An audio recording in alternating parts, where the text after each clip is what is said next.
Hi there, Moondrop. I hope you're doing well. Thank you very much for joining. How are things going with you?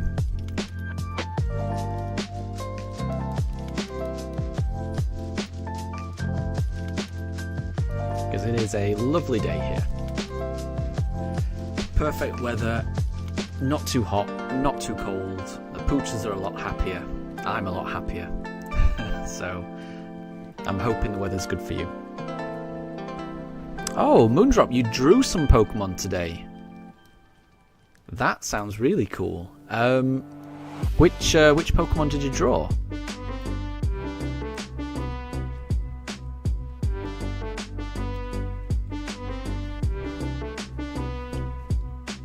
I wish I could draw. I wish I had an artistic talent.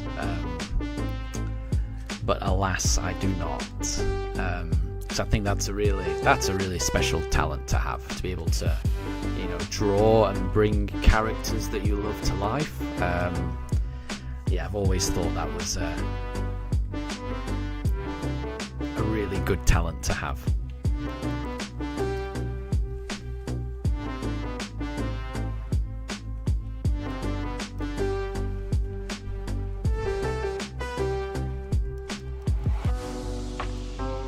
And do you share your art anywhere? I'm just wondering if there's any way for me to actually see it, because it sounds like I say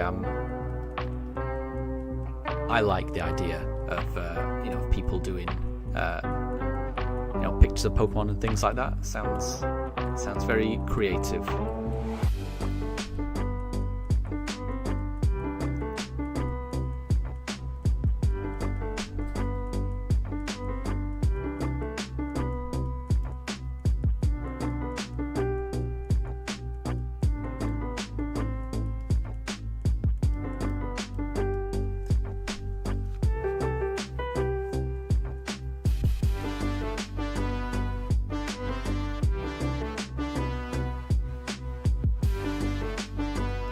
That is really nice.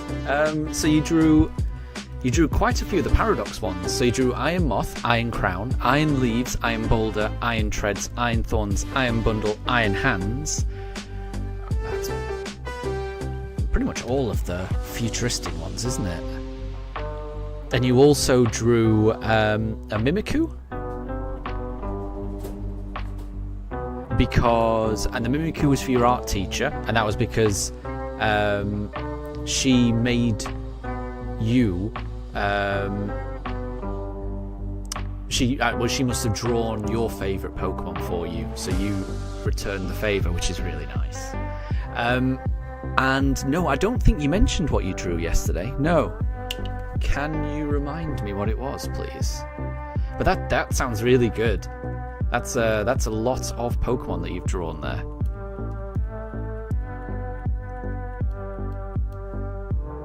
If there is a way to share it, let me know, because I'd be interested in seeing that.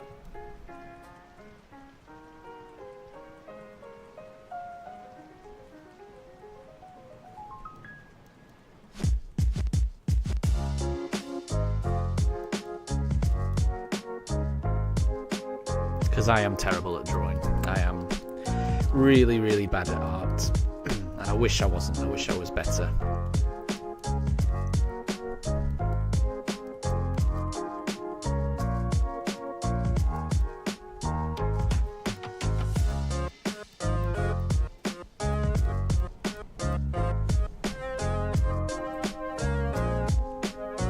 So yesterday you drew Iron Valiant, Poliwhirl, Sandygast, Shiny Beldum, and Shiny Fluttermane. Very cool. And that's very prolific. So you drew all of those yesterday, and then between 3 and 4 hours today, you've managed to draw. I mean, how many was that? 1, 2, 3, 4, 5, 6, 7, 8, 9. 9 Pokemon today you've drawn, in addition to what you drew yesterday. That's quite cool. That's very cool. Very cool indeed. And that is that is a good use of your time, I would say, definitely. You know, drawing things that you're passionate about, that's really good. I was wondering what TY was. I kind of skipped over that. So TY, that's Typhlosion. Right, I see. Yeah, I did skip over that because I wasn't sure what that was. But that makes sense, Typhlosion.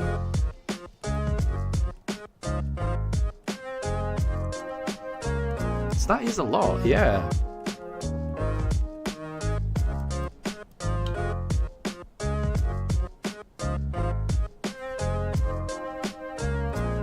Well, I would say keep it up.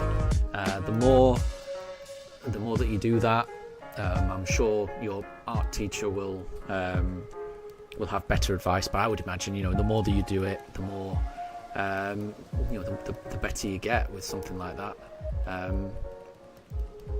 And yeah, art it's a wonderful creative outlet. That makes sense. I mean, that makes sense, Ty, for Typhlosion. My worry was, I wasn't sure whether it could also be Tyranitar, because that's TY as well. And I think that's where my mind went first when I saw TY. Is that Tyranitar? But Typhlosion makes a lot of sense as well. So tomorrow is your last day, right? Gotcha. And then you go to high school. Well, I would say enjoy it. Make the most of it.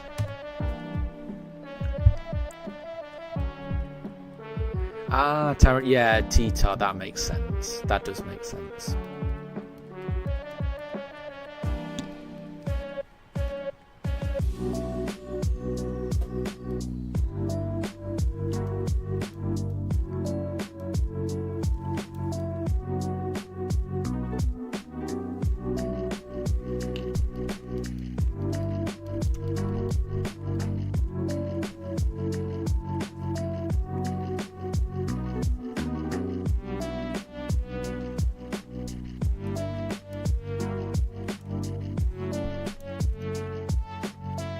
Oh, I see. There's one future Paradox Pokemon that you haven't drawn just yet, and that'll be the next one you do. That makes sense. I'm trying to think what that could be.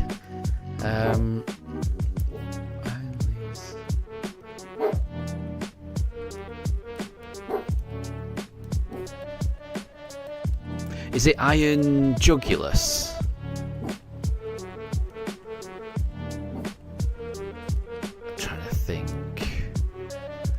You've drawn most of them. You've definitely drawn most of them. Iron Jugulus, yeah, that's it. But that will be a very nice collection of pictures. So yeah, and that it'd be nice just to complete the set as well. So I would say that's a really good idea.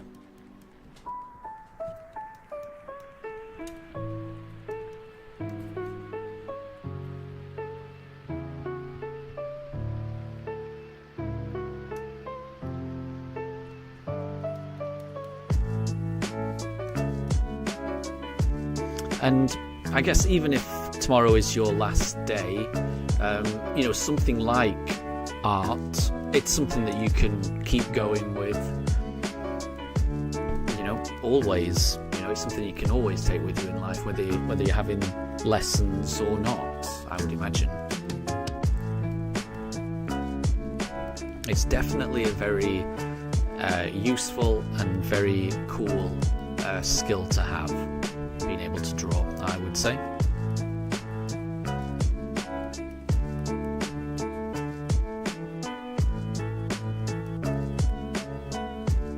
Moondrop. So you think Iron Jugulus is a little bit forgettable because you don't often see it in PvP and it's not talked about too much. Yeah, I guess not.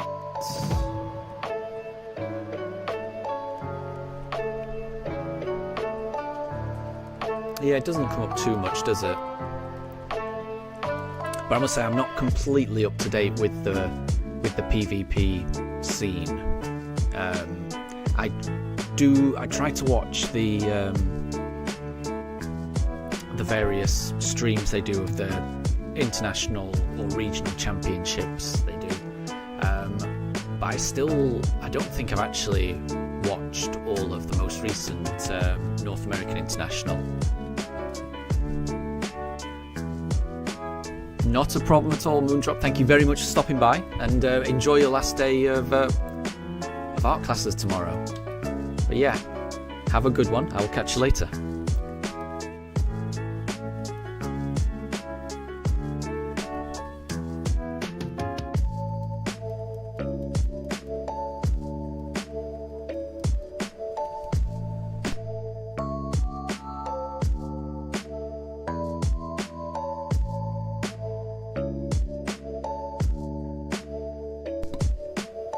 And hi there, Calamari.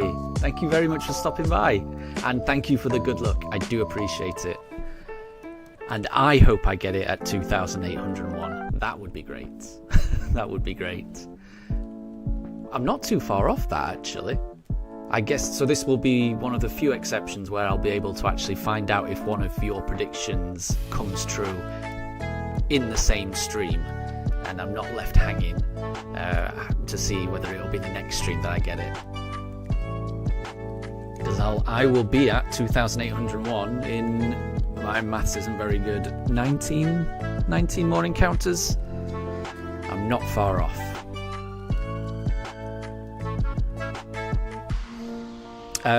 How is your Safari week going? Is it still Safari week that you're taking part in, Calamari?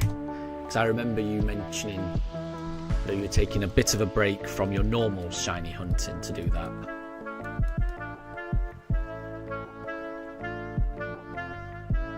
Oh no, you want to change it to 2,901. Yeah, I'm definitely not going to get up to that in this stream.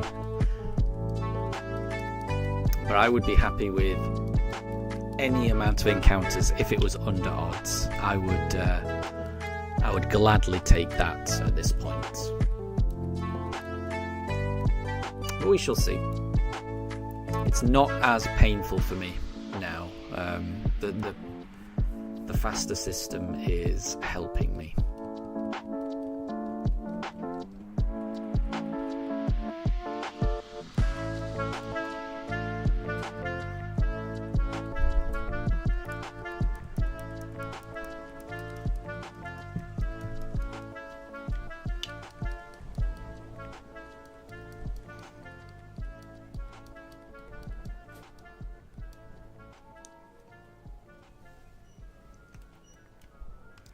Let's go. Oh, I forgot which one I was going for. Piplup? Sure.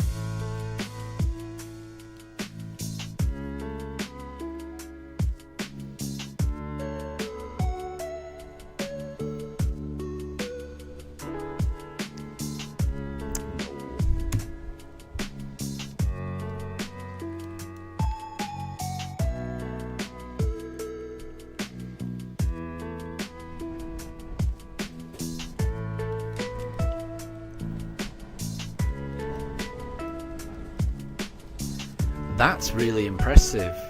So, Calamari, you managed to catch a Carvanine at encounter 3,900 in the Great Marsh in Brilliant Diamond. That's amazing. That's so good.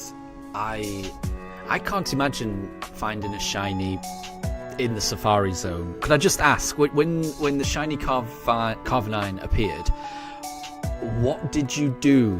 Because I am terrible at catching things in the Safari Zone. Like, is there a technique to it? Or do you just always throw balls, or do you always throw, is it bait first? Because I'd be so nervous going through, going through all that effort trying to find a shiny, and then in my mind, because I don't know too much about the mechanics of how the Safari Zone works, leaving it just up to fate as to whether you actually get the shiny or not, that would be That is quite an endeavour. So it's very impressive. It's very impressive that you caught a shiny Carvanine. That's really good. So I don't think I'd be able to do that. Waiting all that time and then not knowing if you're going to catch it. That's a real test. I think that's a real test. So that's really good that you managed to get that.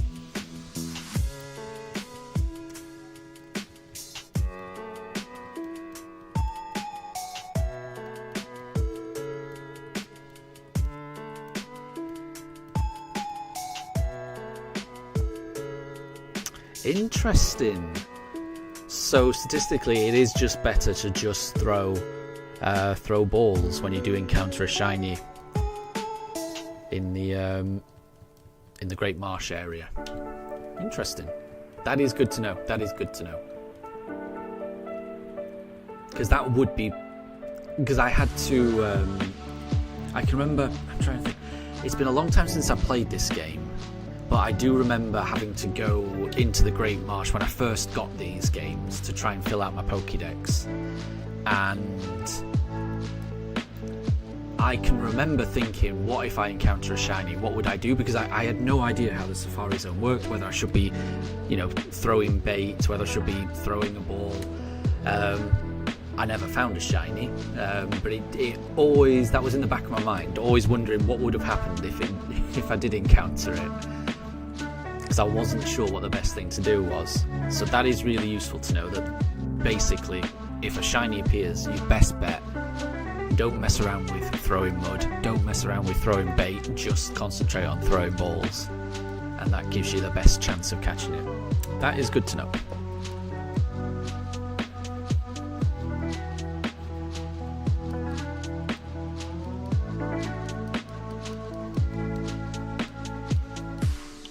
But it does sound fun. The idea of everyone doing similar hunts across the world, for 1 week. I like the idea of that. Maybe next year, maybe I could give that a go, because it does sound like fun. But I think I would go into it not expecting to find anything. Because I've been searching for this for over a month and nothing. So I don't think I would expect to find something inside a week. So it's really good that you've been able to find one. Okay, we'll go Chimchar.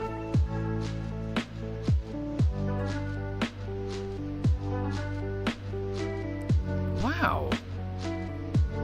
So you managed to catch a shiny Carvana, a Wishcash, and now a Carvanine, and there was even a Bibarel that fled. That's all in 1 week. That's incredible. That is genuinely incredible at Brilliant Diamond Shining Pearl odds. Well done.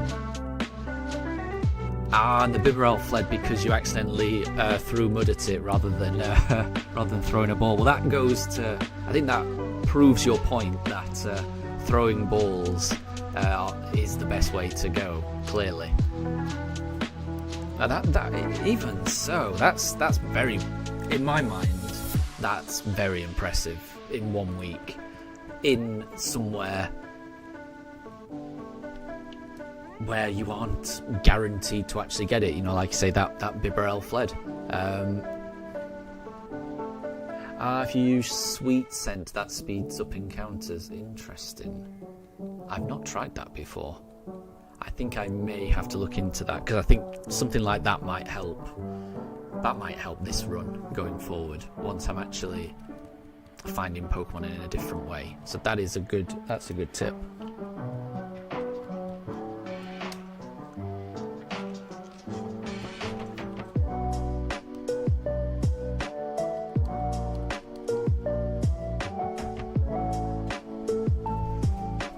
I guess I could just try a shiny hunt in the Great Marsh as part of this run.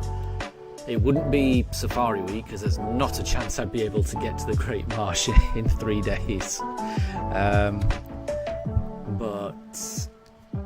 So yeah, it wouldn't be Safari Week. but it still sounds fun. So that might be something I do.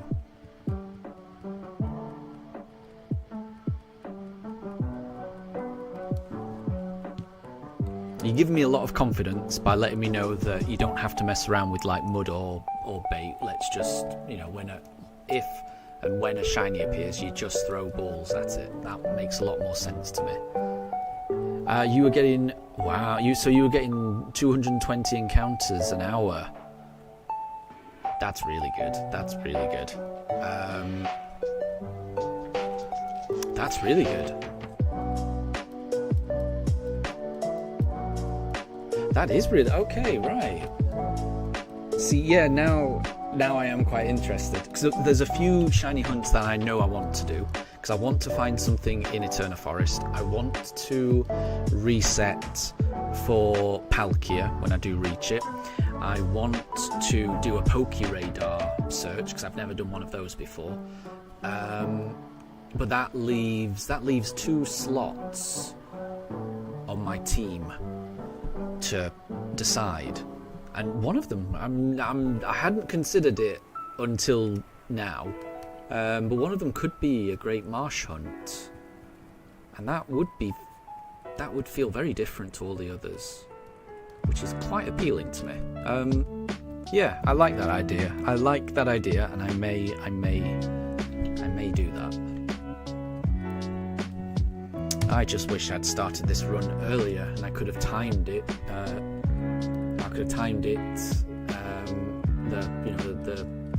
The hunt to tie in with Safari Week, but yeah, I'm not gonna be anywhere near it.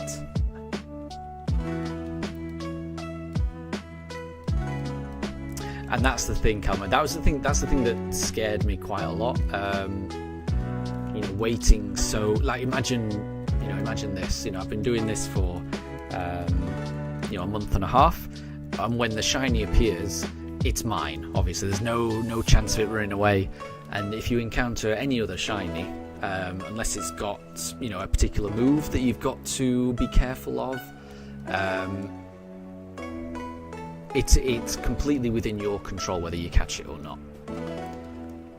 But a Safari Zone one, as you've said, you're not guaranteed. You could do everything right, and it can just flee. There's no control in that sense, which is a little daunting, but it's also, that would be really rewarding to actually get one.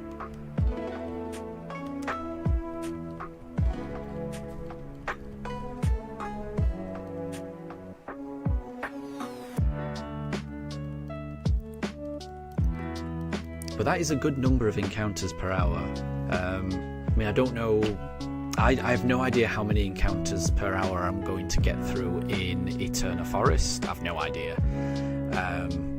All I've really got to go on is the number of encounters per hour that I'm getting at the moment, and 220 per hour sounds so fast to me right now.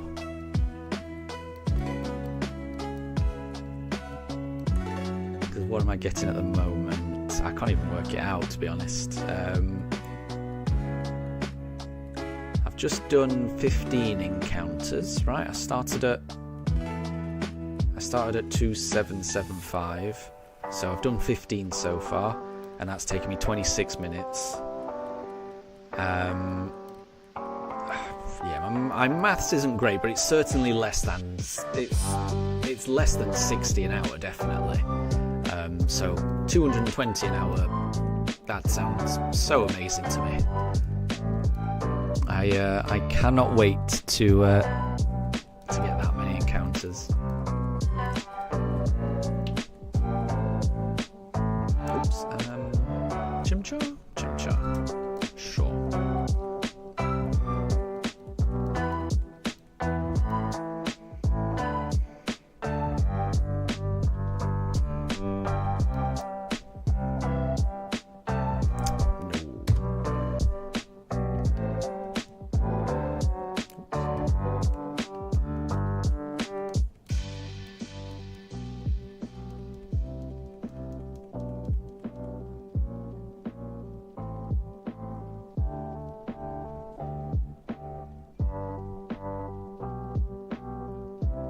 Ooh, calamari, that's interesting. So apparently the wish cache in the Great Marsh isn't coded correctly, which makes it very unlikely that it's going to flee. So rather than its flee rate, chance to run away each turn being 25%, it's actually closer to 0.4%. I would be okay with that. I'm not above taking advantage of poor coding like that. Yeah, that probably would be something I would try and get. I'm trying to think. I'll have to look up how you target a particular Pokemon, but you can look through the binoculars, can't you? And it'll tell you which Pokemon are where. So that I could use that to kind of isolate where a wish cache might be. I'll have to look into it in more detail. It's been so long since I played this game. I've completely forgotten all the mechanics. But that, like I say, it does sound really interesting to me. It sounds very different, which, having done a month and a half of the exact same thing,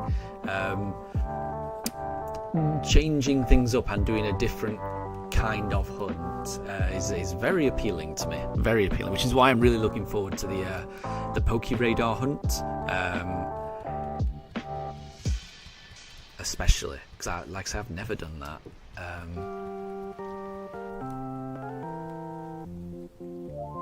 I'm just looking forward to anything that doesn't involve looking at Rowan and Dawn and Barry.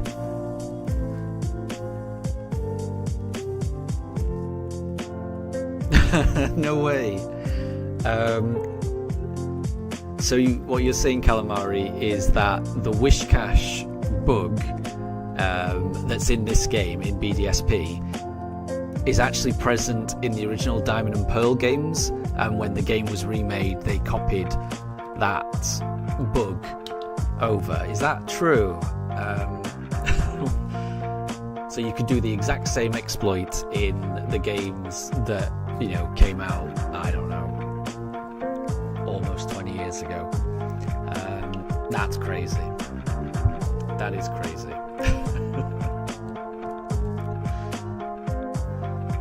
Yeah,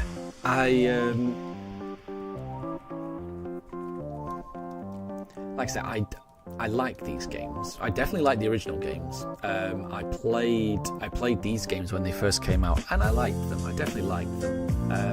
I've got a feeling that playing them again now, I'm going to appreciate it more than when I first played through it. I don't know if that's the case, but I kind of feel like I will. But I am aware that the main criticism of these games are it's too close to the original, and there's quite a few quality of life things that they could have done. I mean, I do appreciate that they've done some quality of life, because they definitely improved the hidden moves, the HMs, from the originals. And I'm not 100% sure what other changes they actually made. Everything else feels it felt very similar.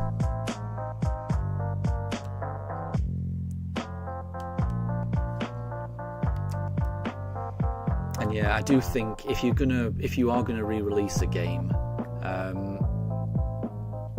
I think it makes sense to actually improve it a little bit. You don't have to be so faithful. It can be your own adaptation of something.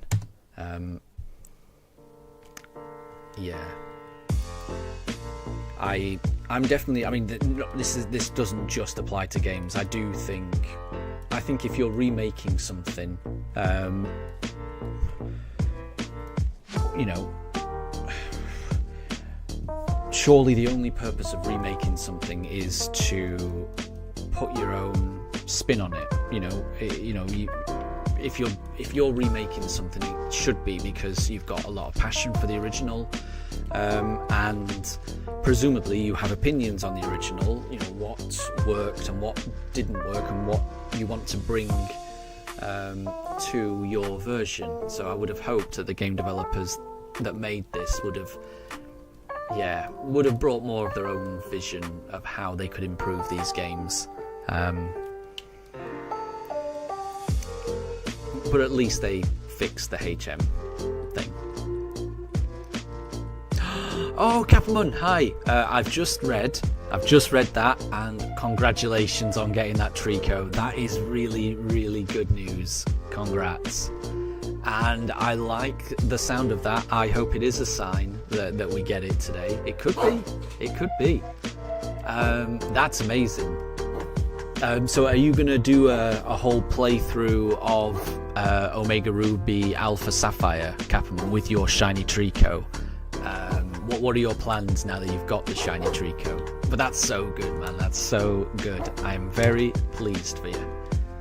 That must be an amazing feeling. One which I hope to share with you in the not too distant future.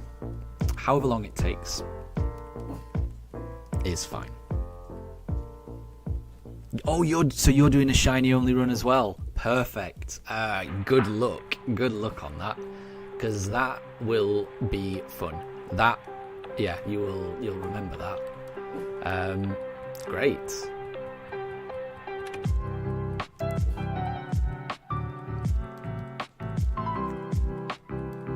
And I can imagine. I'm just imagining how I might feel once I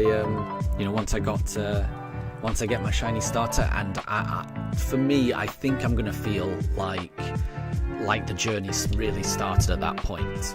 So I'm hoping that's how it feels for you, that your run is off and running, and now you can really go out and explore Hoenn, because that's gonna be great. So you've already decided your next target, and it's going to be a Zubat. Nice. The green bat. That will be very cool.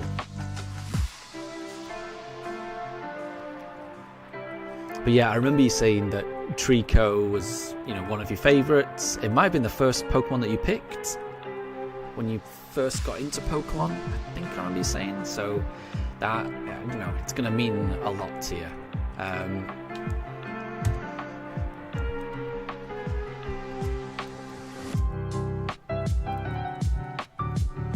Was it the very first shiny starter that you have had?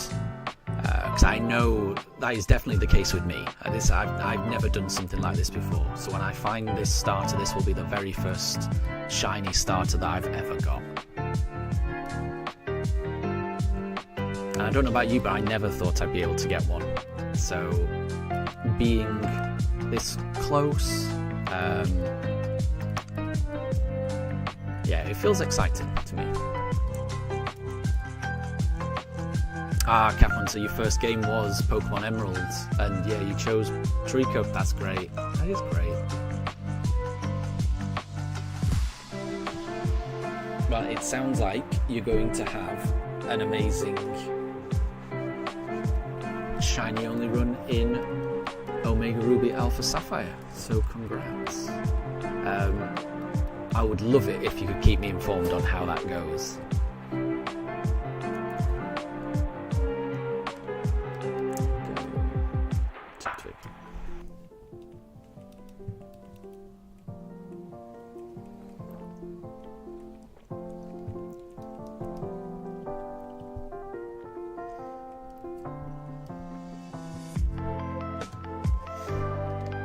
So Capmon, you caught every single starter as a shiny, including all of the Legends Arceus ones, but you caught them all in Pokemon Violet. Yeah, I know what you mean. Yeah, I think I've done... Mind you, I don't think I've caught every single one. I've caught quite a few of the starters, but not every single one. But in Pokemon Violet, yeah. Yeah, this is definitely the first time I've reset for a shiny starter at the start of a game. Which I think is going to hit a little bit different than when I found, shinies in the past. Because I've definitely found a shiny, Well, I found shiny Chimchars and Piplups and Turtwigs. I think I found a shiny Turtwig definitely in Pokemon Violet, but I've caught them all in Pokemon Go as well. So I've got them all in Pokemon Go. But I don't think that's gonna hit the same as actually finding a shiny, you know, full odds at the start of an actual Pokemon game. I think that's gonna feel very different. I might be wrong, but I suspect it will.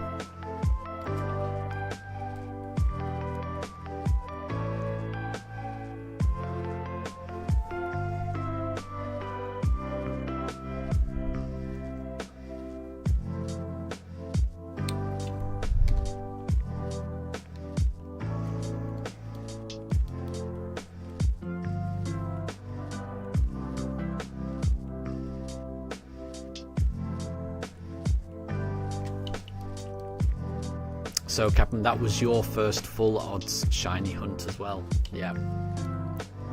Oh, and you nickname your Trico Breeze. Very nice. Very nice. I still have to decide whether I'm going to nickname my team. I'm going to leave that decision right up until I actually find the shiny. Because I am undecided, because a part of me just wants to keep it just as the name of the Pokemon, but another wants to actually try giving them nicknames. I've never done that before, so yeah.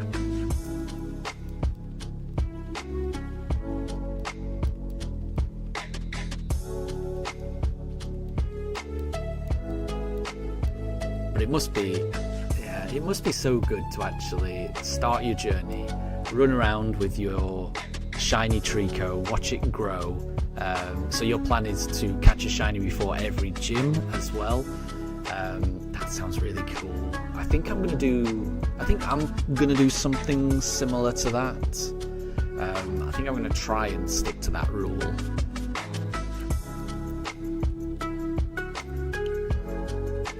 But I just have to see how that works. But yeah, that's the way that I'm thinking of doing it. It's a nice way of breaking up the hunts, you know. One shiny before each gym. I like the sound of that as well. Oh, and you'll be able to Mega Evolve it. Nice. And Calamari, you're going to stick around until 2801. Because it's 12 o'clock midnight for you already. I don't blame you. I don't blame you if it's late. I mean, if it was me, I would be fast asleep by midnight.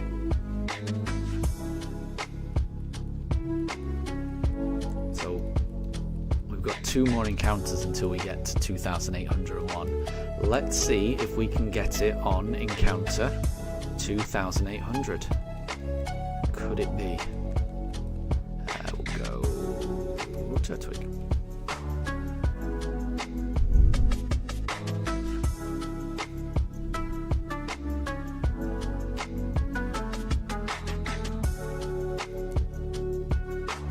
No.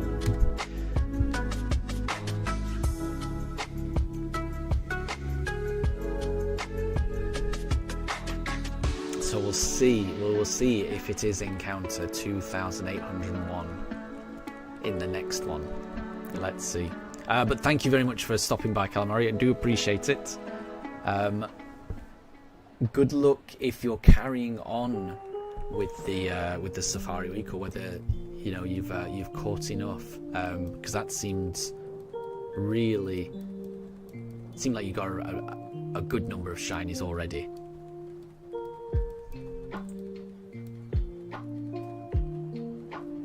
And Capmon, so when the Trico appeared, you literally jumped out of your chair and it felt amazing. Yeah, I can imagine. Well, I can only imagine. Yeah.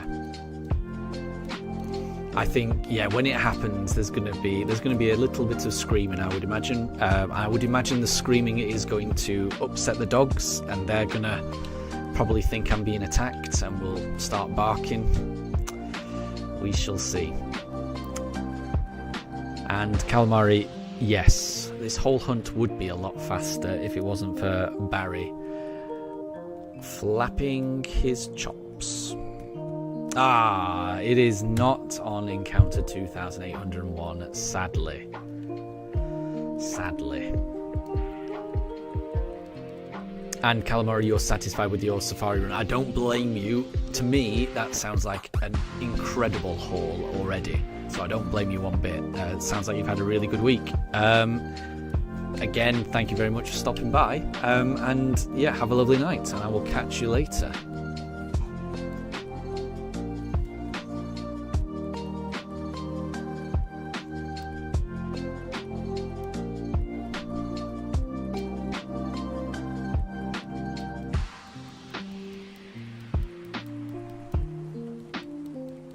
And Wolf, good morning.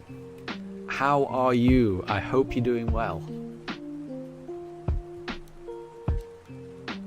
And Calamari, exactly. If we didn't get it on 2801, surely that means logically we're going to get it on 2901.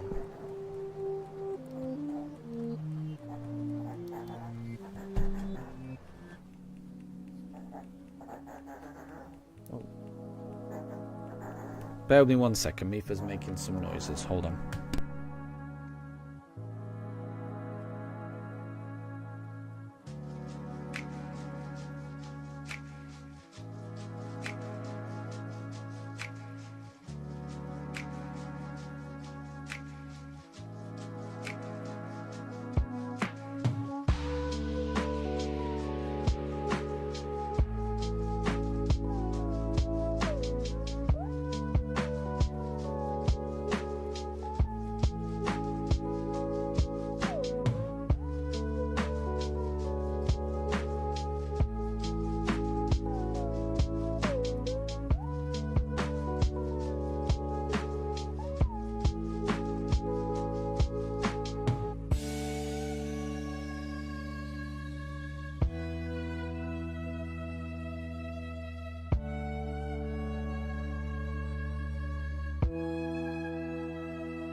Apologies about that. Yeah, Mifa wasn't doing too well just then. She was drinking water, and I think she might have drank the water too fast. I'm not sure. She was a bit... Yeah, she couldn't catch her breath. But she's okay now, gladly. But I've just got her next to me just until she calms down. But yeah, sorry about that.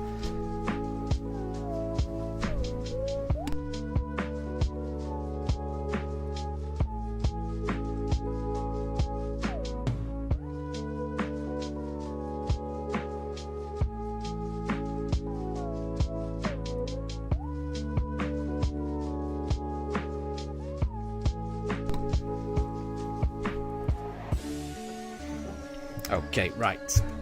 Sorry for that little break. Right, so we'll choose Turtwig.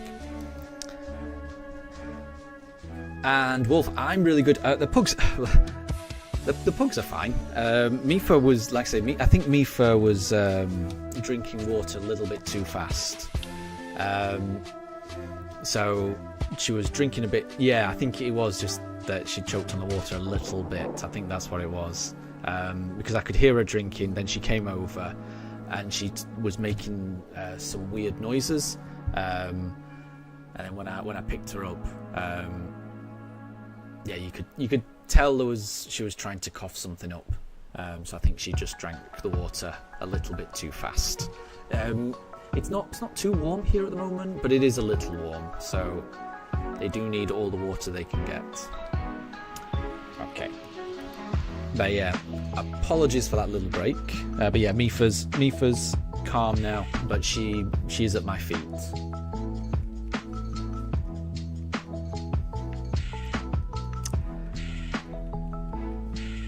And thank you very much, Capman. I hope we get the shiny.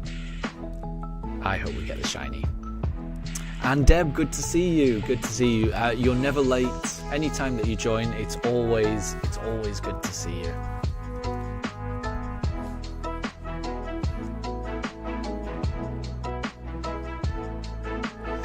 And yeah, exactly. It's the type of thing that I do. You know, sometimes when I'm drinking, it just goes down the wrong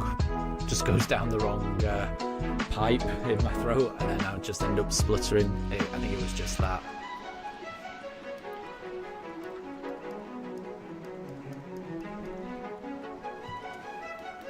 Yeah, she's a lot calmer now, thankfully.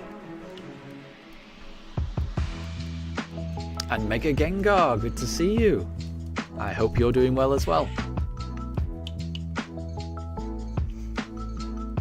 I'm currently searching for this shiny starter. Who knows when I will get it? It could be the next encounter. It could be in 2,000 encounters. It could be more.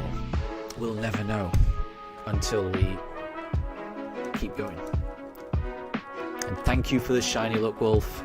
Thank you very much. I hope I get it this stream. It would be amazing to get it this stream. It would be amazing just to get it any stream. I would be so happy.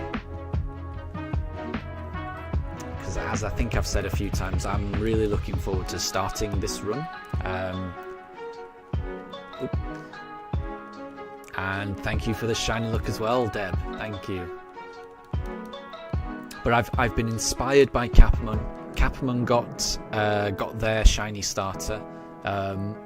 They got a shiny Turtwig in Omega Ruby Alpha Sapphire, and they're doing a shiny only run in that game as well. So that's what I want. You know, I want to be where Capman is. I want my shiny.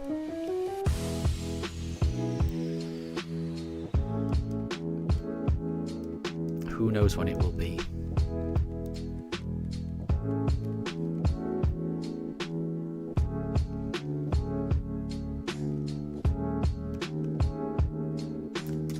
Go for a Piplup.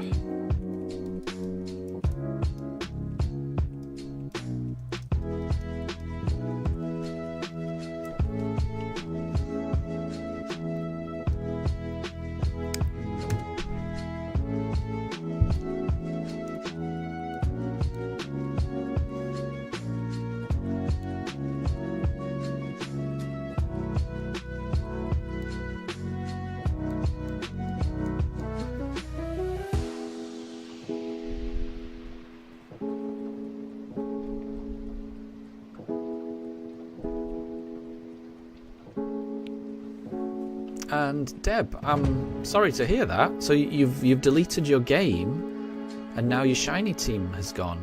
That's really sad. Is there no way to get it back? Because you had quite a few shiny legendaries, from what I remember. That's a real shame. I'm sorry to hear that. And Deb, 2,900 today, I doubt it. I will be streaming for another almost 2 hours. I'm not sure what encounters I'm going to get up to be honest. We'll be reaching either 2,850 or probably 2,875. It'll be one of those two, I would imagine. I'm not quite sure just yet. And Capone, any progress on the Discord? So I think I've created a Discord, and what I've done is I've put the invite code in my YouTube channel description, but let me put it in the chat as well. Hold on. So I've created something.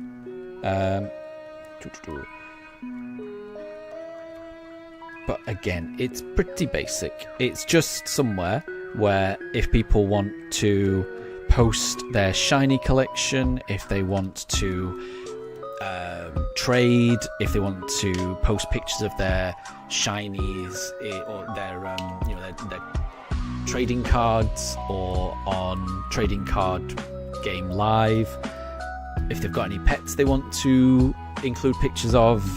I think I've got those type of sections in it.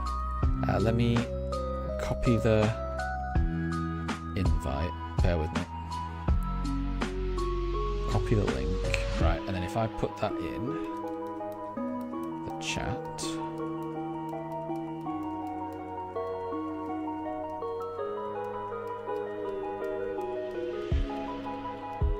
there we go.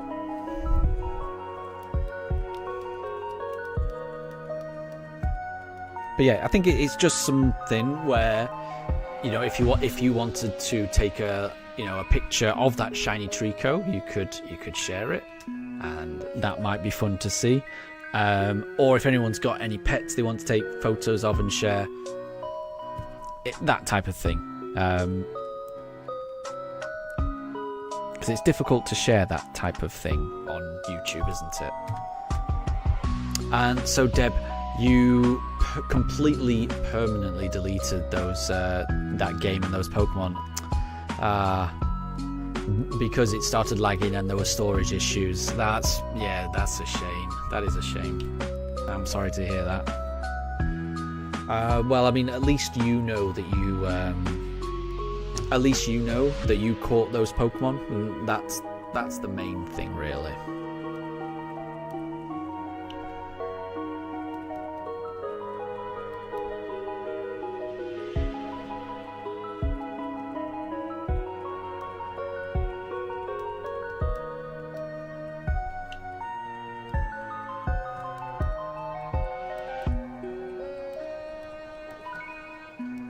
Oh, and a few people have already messaged. So I'm just going to message back. Hello. So I am on this. I am Squiggles JJ on Discord.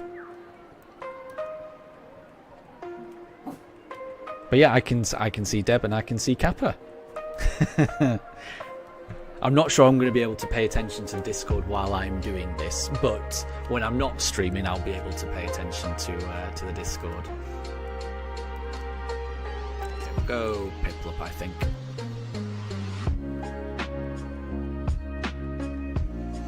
And yeah, I can understand that. Deb.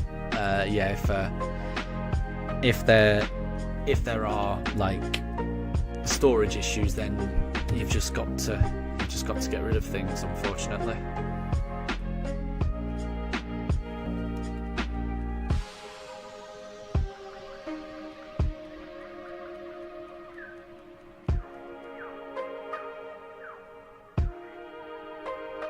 Ooh, so I'm just looking at the video, Capamon, and I can see the shiny Trico. Very cool. Very cool. Oh, that looks amazing. That looks amazing. So thank you for sharing that. That's exactly, yeah. So I mean that already, I think, I think Discord is a good idea, because I wouldn't have been able to see that otherwise. So that was really nice to be able to share that.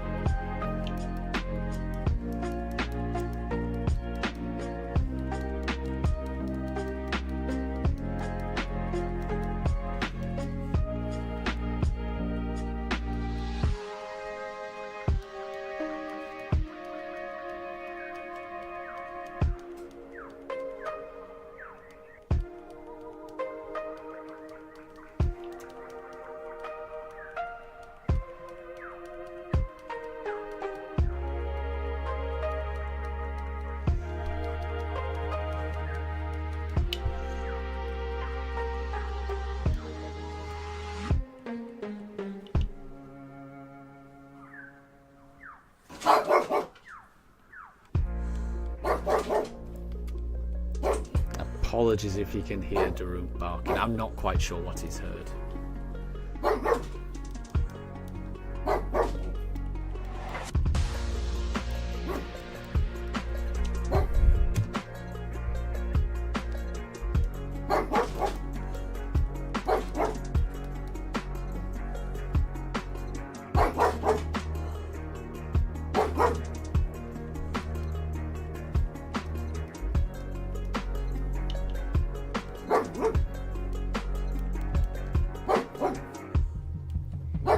Mega Gengar, I think, has joined the Discord as well.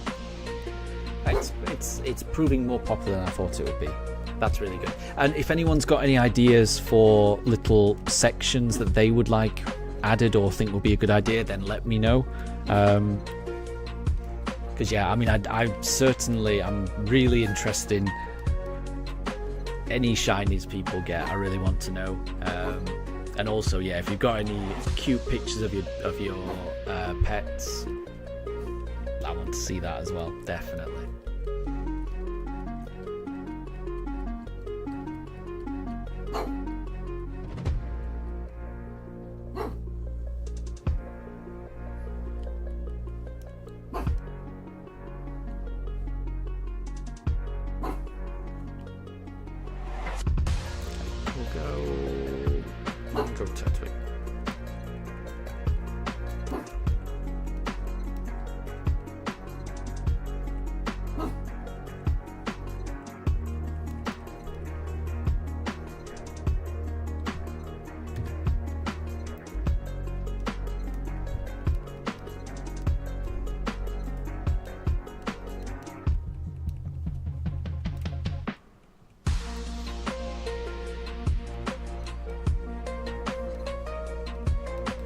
Oh, Deb, you just posted a shiny Piplup. I definitely hope I get that.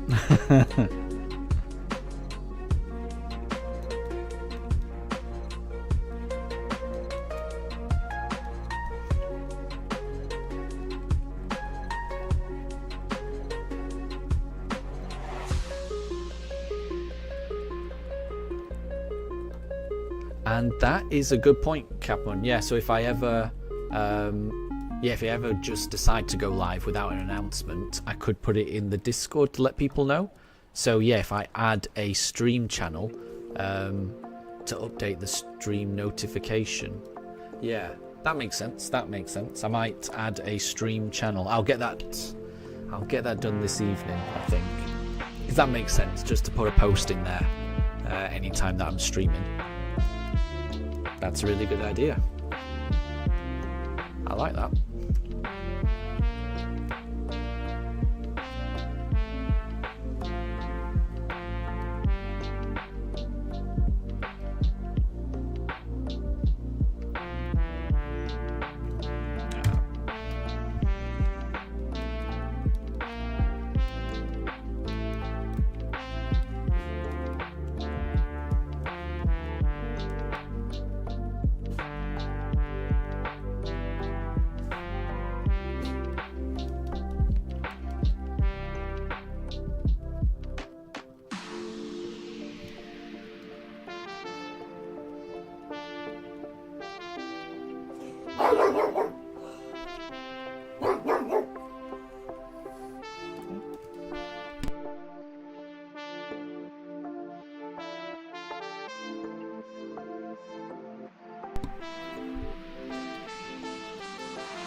And hi there, Draven. Sorry, I was about to say hello and then my dog barked. How are things with you, Draven? I hope they're well. I hope they're well.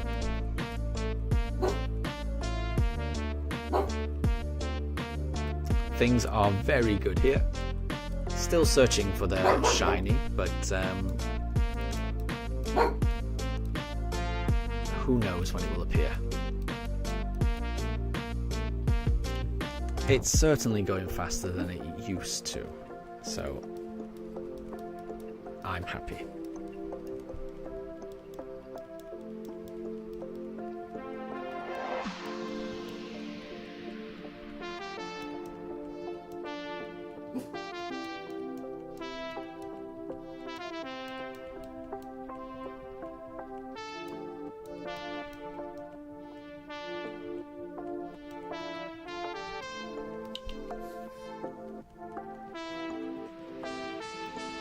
Ah, so Draven, you've just finished your summer camp. I hope you've had fun. I hope you've had fun. That sounds amazing. I never did anything like that growing up. That does sound really cool though. That does sound really fun. So I hope you've had a good time.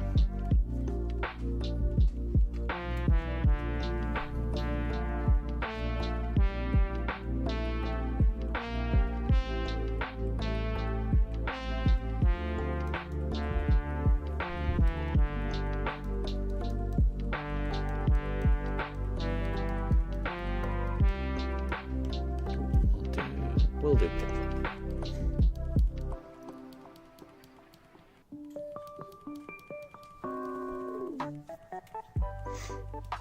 And that makes sense, Deb. Yeah, I agree. I think having too many channels on a Discord, that can be a bit confusing. So yeah, I think trying to keep it minimal is the right thing to do.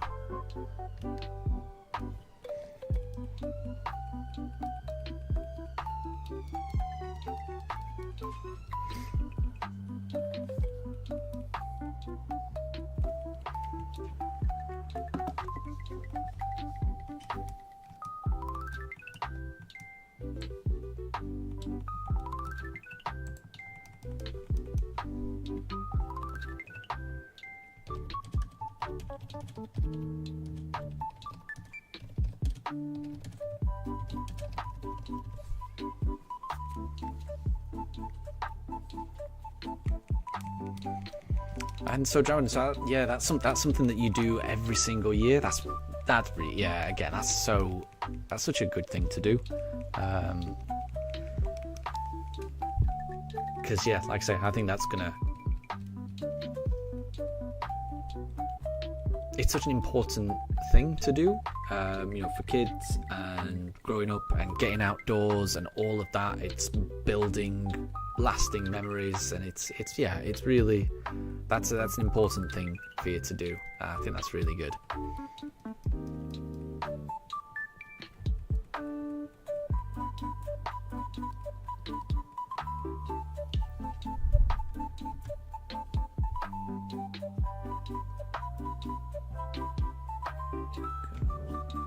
We'll go with the Chimchar. And Capamon thinks that Pokemon needs a new type. Interesting. Because there hasn't been a new type since Fairy, I suppose.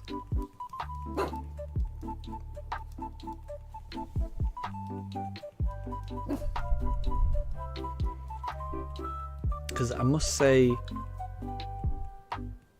it has worked really well every time that they've introduced a new type. Because I can remember when they introduced, Dark and Steel types, and it made Generation 2 so much better having those extra two types.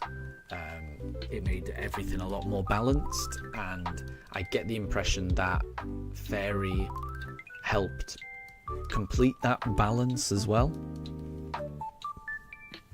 But I can't imagine. I'm trying to think. I can't imagine what that other type could be.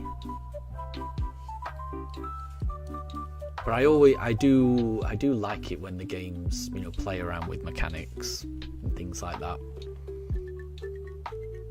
It freshens up the game. I think it's part of the reason that I've liked Scarlet and Violet so much, because I know they didn't introduce a new type or anything, but the mechanic they introduced, terrestrialization, which changed the type of any Pokemon you wanted, that I really, really liked. I really enjoyed that. That adds an awful lot of unpredictability and interest into all of the Pokemon. So I like it when the Pokemon Company gets a little bit experimental with its mechanics.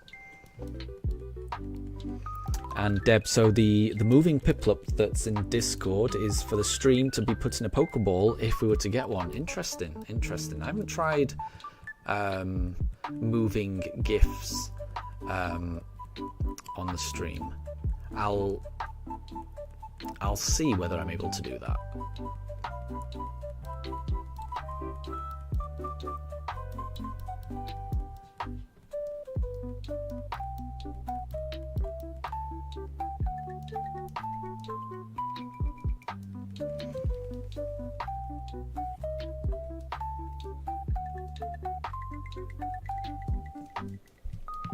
And Deb, you've got a little bit of a game where you've got to try and guess the Pokemon via the Pokédex entry. It's known for its hard steel-like shell. Oh, Capamon's guess Forretress. That sounds like a good guess to me.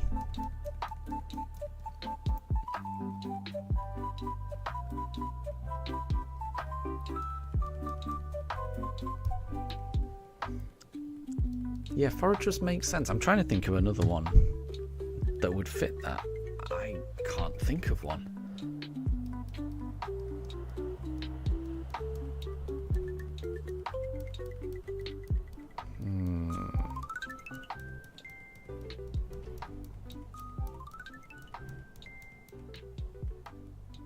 Could it be... Oh, I'm trying to think now. The middle evolution of Bagon. Because it goes Bagon... Is it Shelgon? That's kind of like a shell Pokemon. Is that what it's called? Oh, Shuckle's a good guess. Shuckle's a good guess. Oh, okay. So Deb's given a hint. It's Generation 1. Okay. I mean, in that case, Shelder, surely. I don't know what else has got a steel-like shell. Shelgon. Yeah, I think that's what I was thinking of, Wolf. That's what I was thinking of. But if it's Generation 1, it can't be that. If it's Generation 1, it's got to be Shelder, right? It could be the Squirtle line, yeah.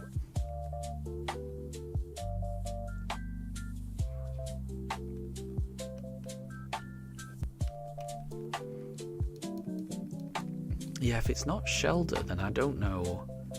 I'm out of ideas.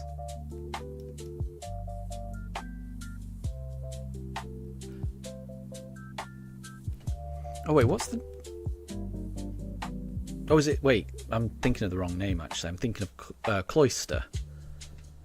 That one. Yeah, I don't know why I was calling Cloyster Shelder.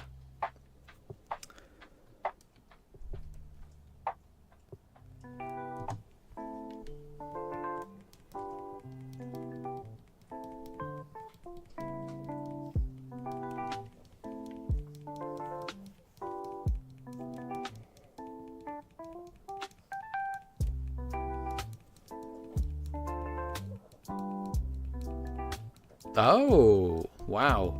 So Deb, it's actually Metapod that has that entry. I would never have got that. I would never have got that. Wow.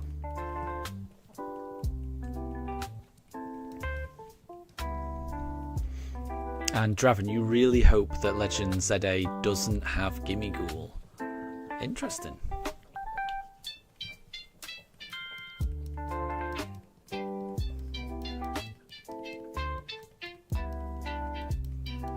See, I kind of liked Golden Go. I'm gonna be honest. Collecting 999 of them was a little tedious, but once you got it, I think I was a fan of Golden Go.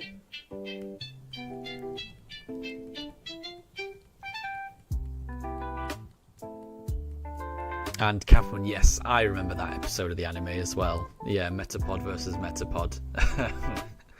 But they were just kept using that one move. Yeah. And Temperskin, good to see you. Good to see you. I hope you're doing well.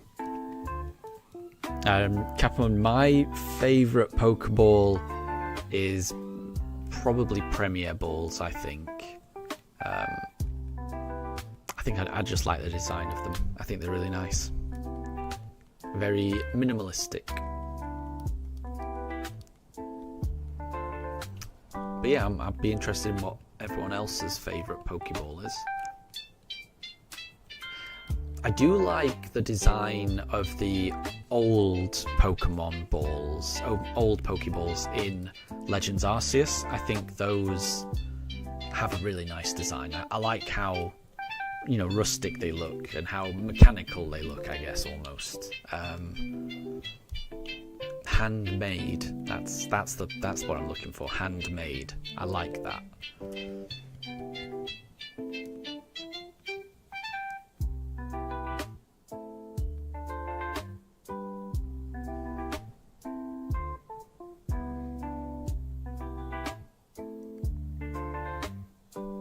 So Deb's playing a game where he's reading out a random Pokédex entry.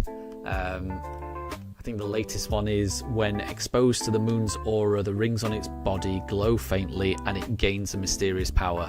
Capamon has guessed Umbreon, and I've got to agree with that.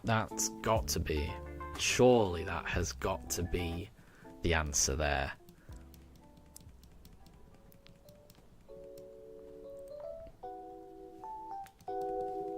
And Capamon was right. There you go.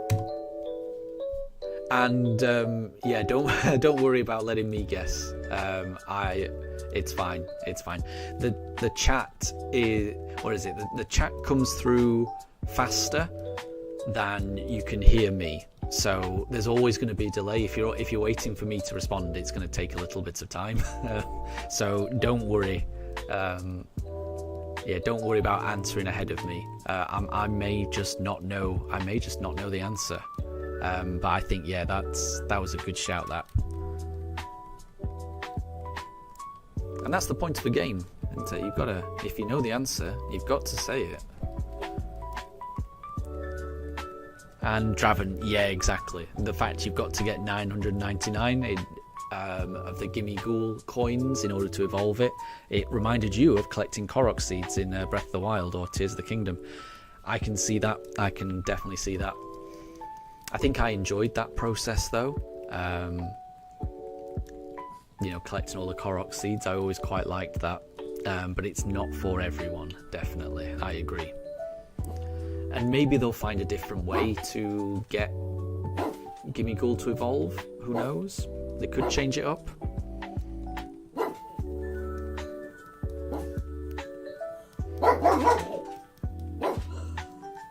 So Draven, your favourite Pokemon is Nidoking, and your favourite Pokeball is the Premier Ball as well. Yeah, the white and red. I think it looks very classy as well. Bear with me 1 second, Daruk. What's the matter? What's the matter? Sit. Daruk. Sit.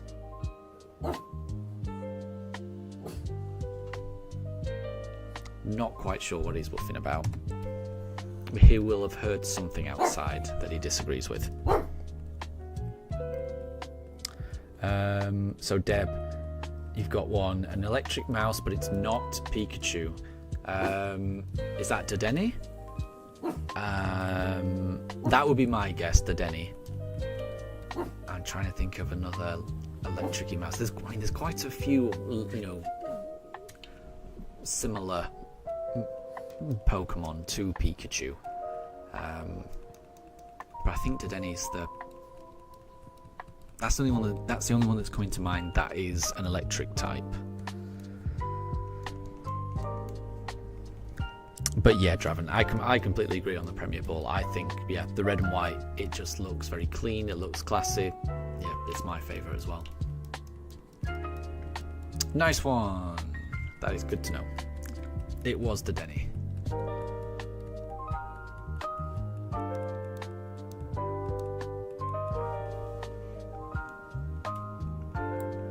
Capamon likes the friend ball. That is quite a cool one. Am I thinking of the right one? Is the friend ball the green one? Let me just bring it up, make sure I'm thinking of the right one. Hold on.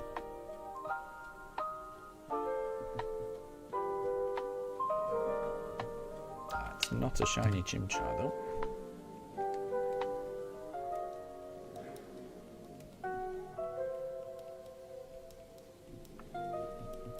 Let's have a look. Yeah, that is what I was thinking of. Yeah, the friend ball is nice. Yeah, very unique. There's not many, you know, green ones like that. So it is quite, I can see the appeal there. And so Capman, yeah, the friend ball, it would suit the shiny Dragonite quite well. Yeah, I could see that. I could see that.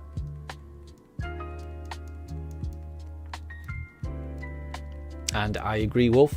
The friend ball is friend-shaped. Absolutely. So Tempest King, you're really struggling in the summer. Yeah. Yeah, but you've got a fan at least, which is good. I think we've got a few in our house. We have a fan constantly during the night because it's warm. I mean, at the moment, right now, it's not too bad. This is, you know, one of the few evenings in the past few weeks where it's not been swelteringly hot. But it sounds like it's still hot where you are, Tempest, which is a shame. But hopefully those fans are coming in handy.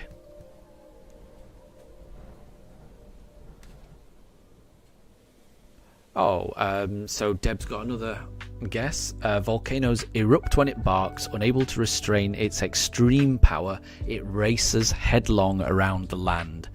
I mean, I'm pretty certain this is NT. That's the only one that I can think of.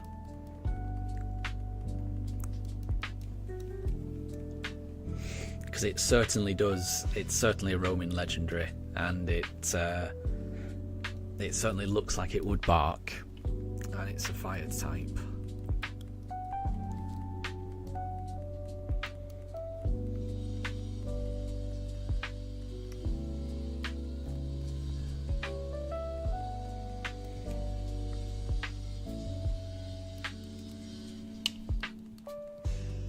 And it was NT.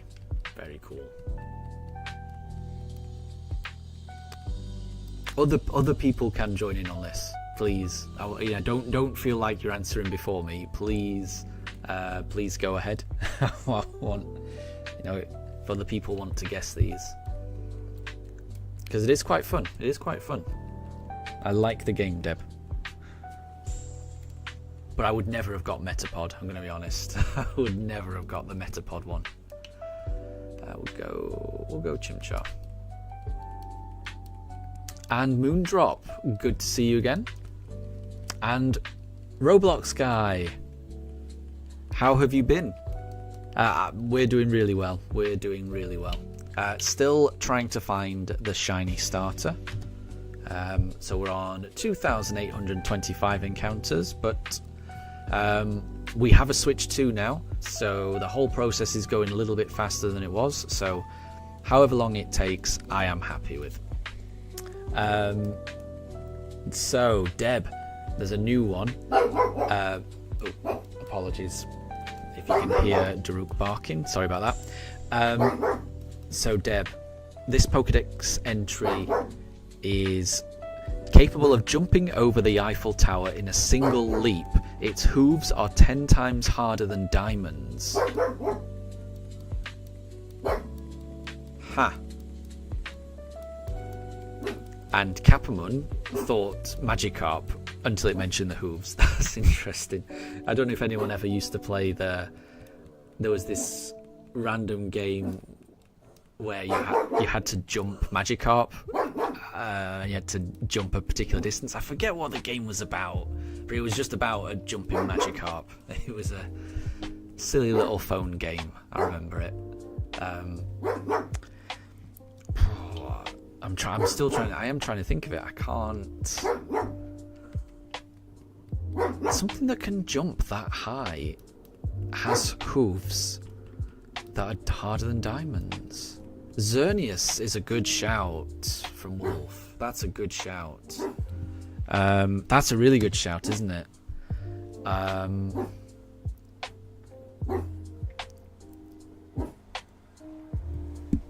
So Moondrop would have a guess, but he'll just wait for Deb to say it, and then he'll say that's what he thought it was.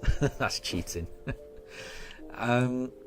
I honestly don't know what this would be. I think Xerneas is a really good shout, definitely. I'm trying to think of other I mean, it's got to be something a bit legendary, hasn't it? If it can jump that high. It's got to be...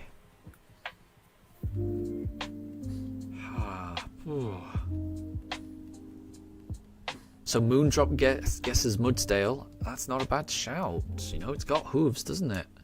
So I mean, I'm gonna have to guess something. I'll guess. Oh my gosh. So Deb, he's just said the answer is Ponyta. Yeah, I definitely wouldn't have got that. I was about to say Zeb Streaker. I definitely wouldn't have said Ponyta. Definitely wouldn't have said Ponyta. How can Ponyta jump over the Eiffel Tower? I have never got that impression that it could do that. In all of the anime that I've watched, in all of the games I've played, it has never struck me that Ponyta would be able to jump over the Eiffel Tower. That is... wow. Yeah, I would never have got that either. And I agree, Wolf. I think if it was going to be anything from that line, surely it should be Rapidash and not Ponyta. Yeah, I agree with that. I definitely would not have guessed that. And Roblox. So you're Carrot. Yes, because you'll have changed your name. That makes sense. In fact, let me make a note of that so I don't forget. And I agree, Capamon. Yeah, what was Professor Oak thinking when he wrote these Pokédex entries? Yeah, the Metapod one, I could kind of get my head around. I could get my head around that. It does have a shell. Is it as strong as steel? I mean, who knows? But I can understand that.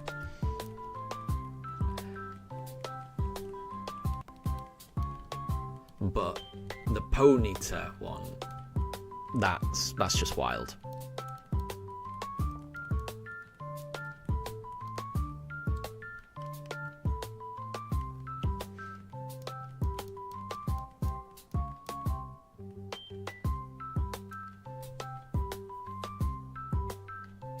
Oh.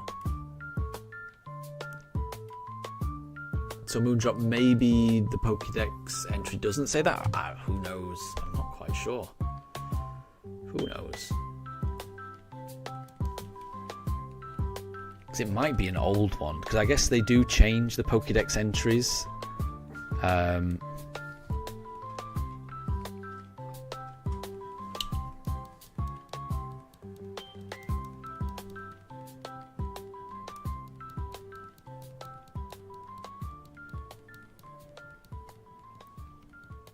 And Carrot, so you started watching One Piece. You just finished Demon Slayer, and it's really good. You're already on episode 41. That's really good.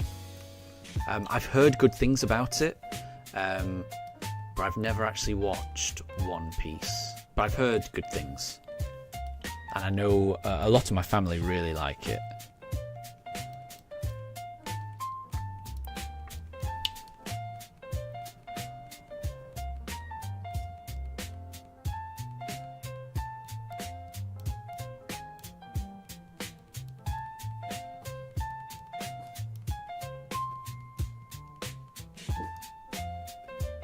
And Deb, so that's the entry from Pokemon Stadium. I can imagine. I get the feeling that the Pokédex entries, it changes from game to game, doesn't it?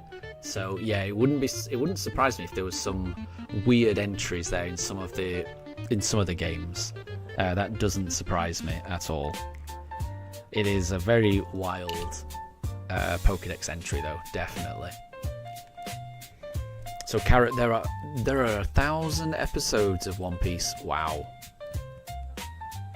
So Draven, you think I should watch One Piece? It's good, but very long. Interesting. Yeah. I guess it's about finding the time to do it. I've got with doing this, I don't have as much free time as I used to. But I do like that kind of thing. So I get the feeling it's kind of like anime a little bit, because I did used to watch a few of the seasons of Dragon Ball Z back in the day. I haven't watched all of Dragon Ball Z, but I have watched a few of it, and I enjoyed that as well. And I like a lot of the Studio Ghibli films, so I do like a little bit of anime, but I haven't seen that. Deb, so there's another Pokédex entry. After spending thousands of years in harsh deserts, its blood transformed into the same substance as sand. It is nocturnal, so it hunts at night. So Capamon, you think it's Cacnea. Carrot, you think Trapinch. Interesting. I'm trying to think. I'm thinking Sandygast, maybe? Its blood transformed into the same substance as sand. Yeah, I'm gonna go Sandygast for that. It's a difficult one.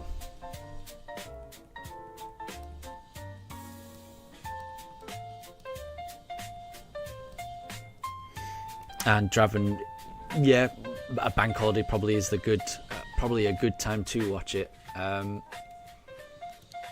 But then I think whenever I do get, whenever we do get bank holidays, I tend to just do a long stream, especially at the moment when I'm trying to get this shiny. We shall see. It's one of the things, One Piece, I do think I'll watch eventually. I'm just not sure when that'll be.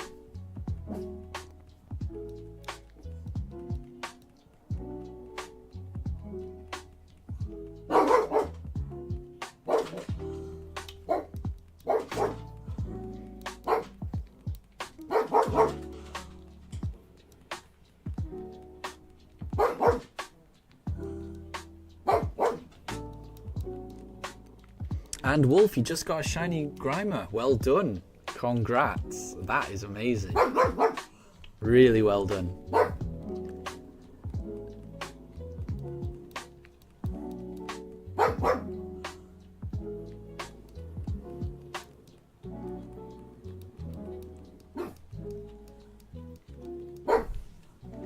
It's not a shiny Chimchar though.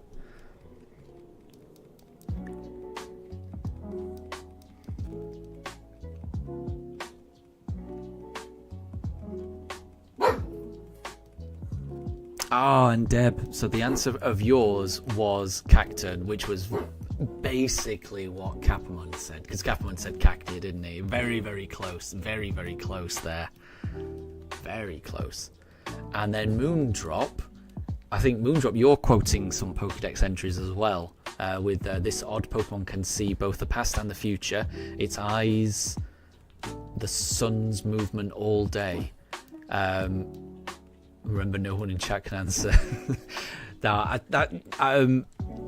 think people need to be able to answer in chat. You can't say no one in chat answer. That's not fair, because there's always going to be a delay between me being able to read it, and then Deb guessed the Xatu line, and that sounds like it's the right answer. But yeah, Moondrop, I don't think it's possible to not have people in chat answer. Yeah, because by the time I'm able to respond, there is always going to be a delay. So if something gets posted into chat, then people are going to answer it, and it's more fun if other people can answer it as well. So Deb, according to old tales, these Pokemon are stumps possessed by the spirits of children who died while lost in the forest. Oh, that's got to be like Phantump, or what's the evolution of Phantump? I can picture it. The tree-looking thing.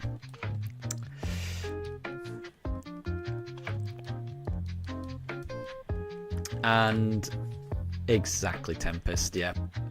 People will answer if they want to answer. That's fair. Capamon Phantom, yeah, I agree with that. I agree with that.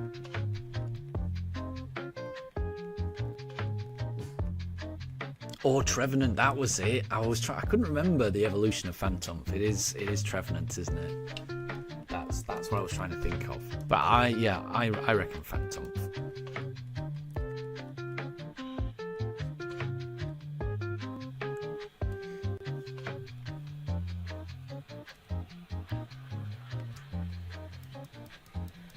And I guess anyone can look up the answers, but a game is only fun if you play it in the spirit that it's intended. So I wouldn't worry about that. I wouldn't worry about that.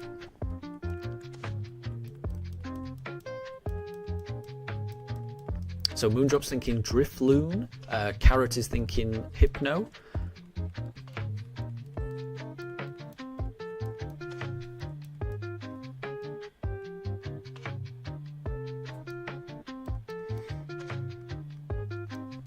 I must say, I can't think past Phantom. That just, you know, it mentions stumps, it mentions a forest. It's a kind of ghosty looking thing. It's got to be, surely.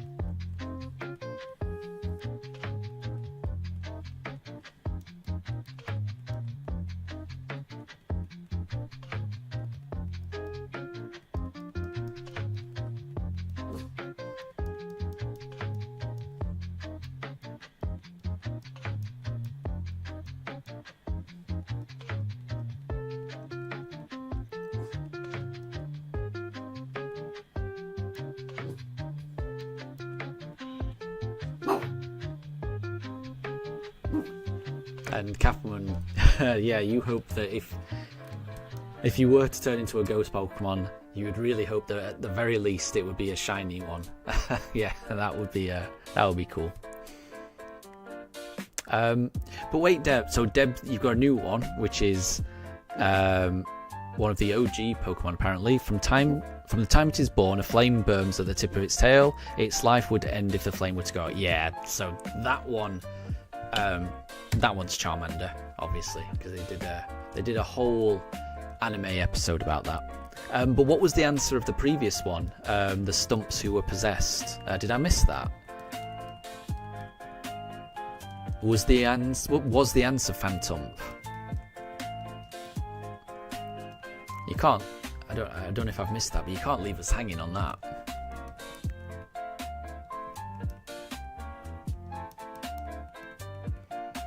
But yeah, I vividly remember that episode of the anime, and that ridiculous trainer who was being mean to Charmander. No idea why.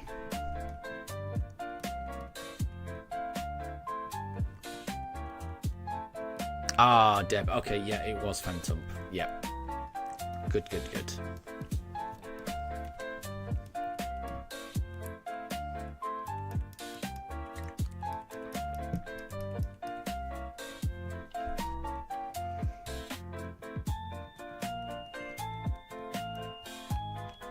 But yeah, I think the Charmander Pokédex entry,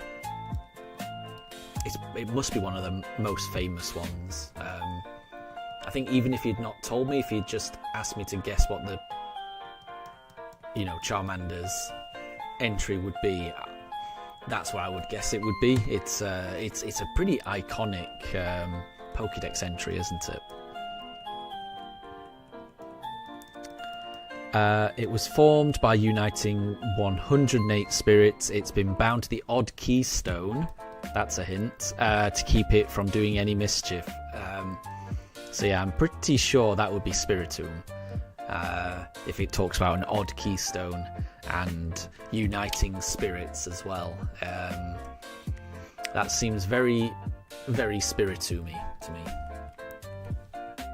Yeah, I agree, Capamon. I agree, Spiritomb.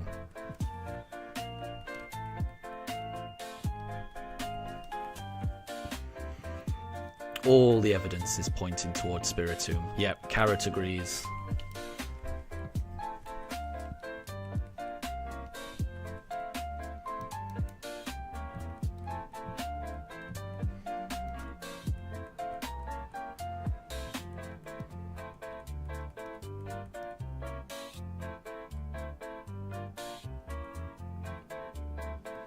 Oh, Capramon's got one. So this one's from Pokemon Sword. They live as a group, but when the time comes, one strong will absorb all the others and evolve. I think... I don't know the name of it. It's the one that, you know, it has the ability schooling, and there's loads of them, and then they... I don't know the name of the Pokemon, though. As soon as I see it, it'll come back to me. But I don't think I'm going to get this. I know it. I feel like I do know it. Oh, what is that called?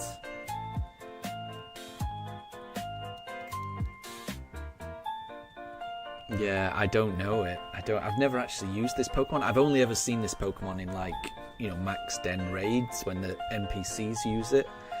Wishy-washy, that's it. Wolf, yes, that's exactly what I'm thinking of. That is exactly what I'm thinking of. Yes, yes, yes. And Capone says no, it's not. Okay. So what Wolf said, wishy-washy. That is what I was thinking.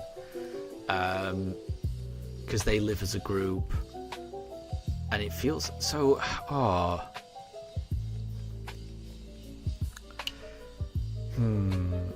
Oh, Capone, it's Meltan. I wouldn't have got that. So they live as a group, and when the time comes, one strong will absorb all the others and evolve. Interesting, interesting. Yeah, I definitely would not have got that. Good shout, Deb. Good shout.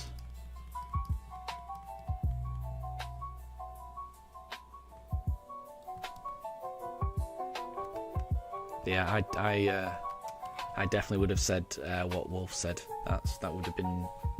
That was my idea. Meltan. Yeah, I definitely wouldn't have got that.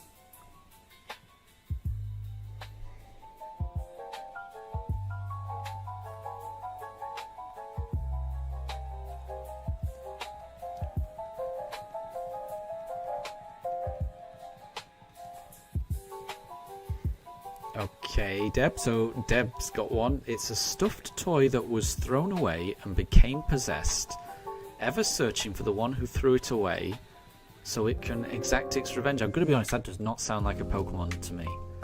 That sounds like the plot of Chucky. I really don't know that one. Nothing is springing to mind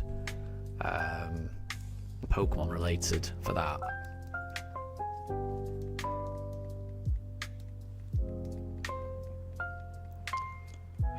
I'm trying to think.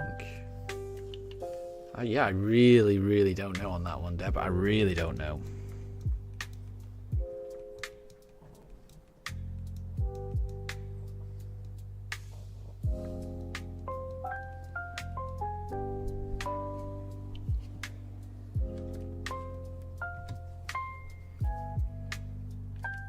Because, yeah. So Capamon suggests either Banette or Mimikyu. Interesting. Deb says it's definitely a Pokemon. Cool. A stuffed toy that was thrown away and became possessed.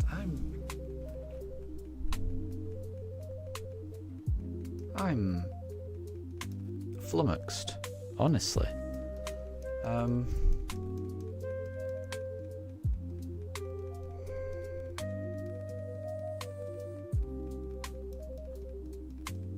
What? Burnett?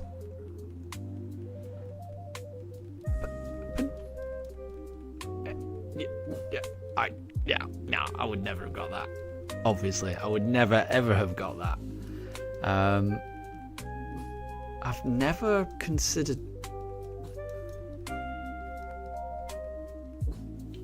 I've never considered Burnett to be a stuffed toy. Crazy. Capmon, yeah, you might actually be Professor Oak.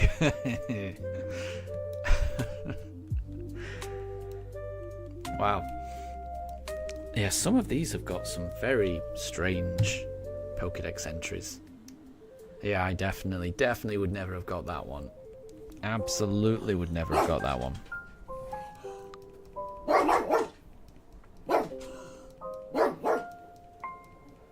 Burnett was a stuffed toy, apparently. There you go. I just wouldn't have known that. Really wouldn't have known that.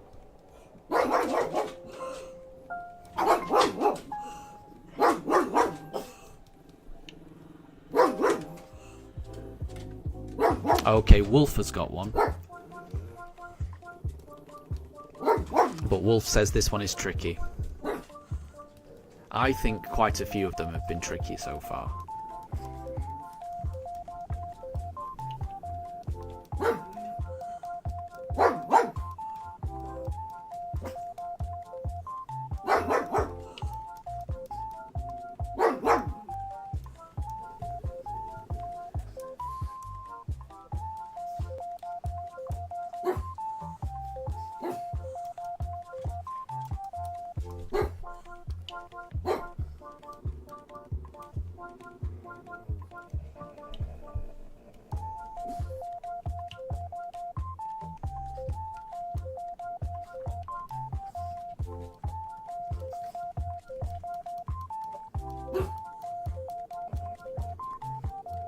Okay, so Wolf's got one.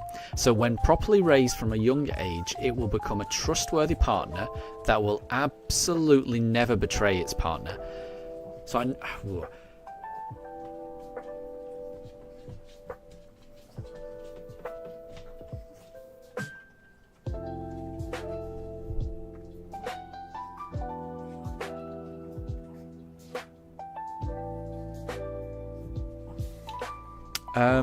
so if I had to guess, I would go Rockruff, but I'm guessing that partly because it's you asking the question.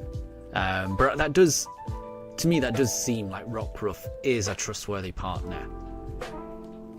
So I'm gonna go with Rockruff. Capamon is suggesting Kubfu or Riolu. Yep.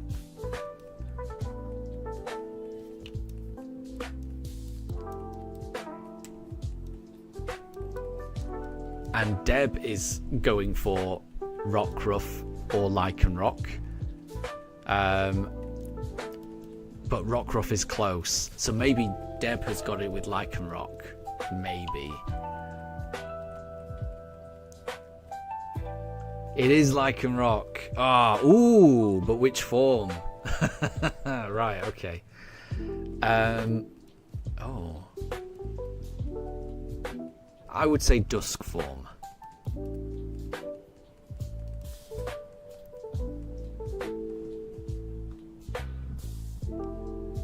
So it's not the night form. It's the midday form. Deb got it. Well done. Well done.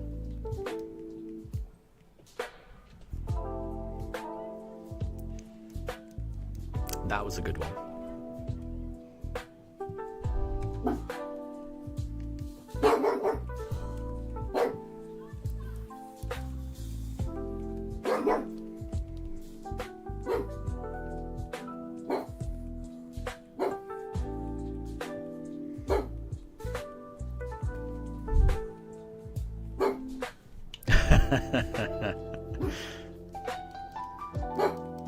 Capamon is offering Deb their Professor Lab coat. Oh, wait, Deb. Deb's got one, but It's the exact same one that Wolf just did. When properly raised from a young age, it will become a trustworthy partner that will absolutely never betray its partner. Surely that's the same one. Or is it a different form of Lycanroc? I'm confused.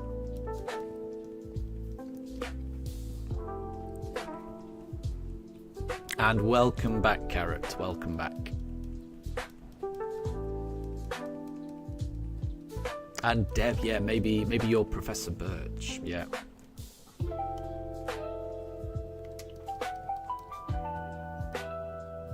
But yeah, I think we're all assuming, Deb, that yours is Lycanroc.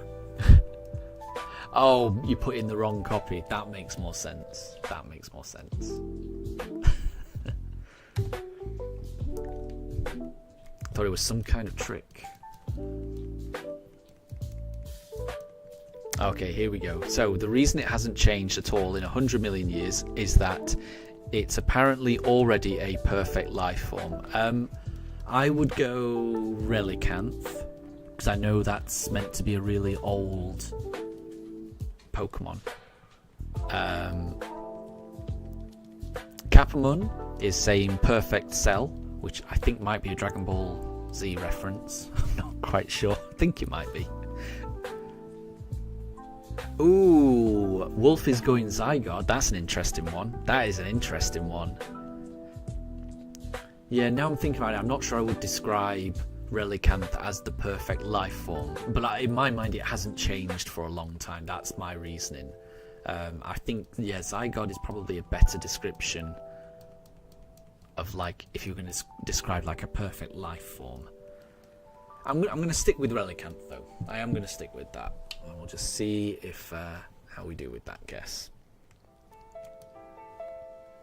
And Carrot guesses Bidoof. always worth a good selection going for Bidoof. And it was Relicanth. Yeah, I thought that rang a bell. The whole Relicanth hasn't changed. I remember that being a thing. Carrot, so what's my least favourite game of all time? Oh, I don't know. I don't really have a least favourite. I mean, there have been games I've not enjoyed playing.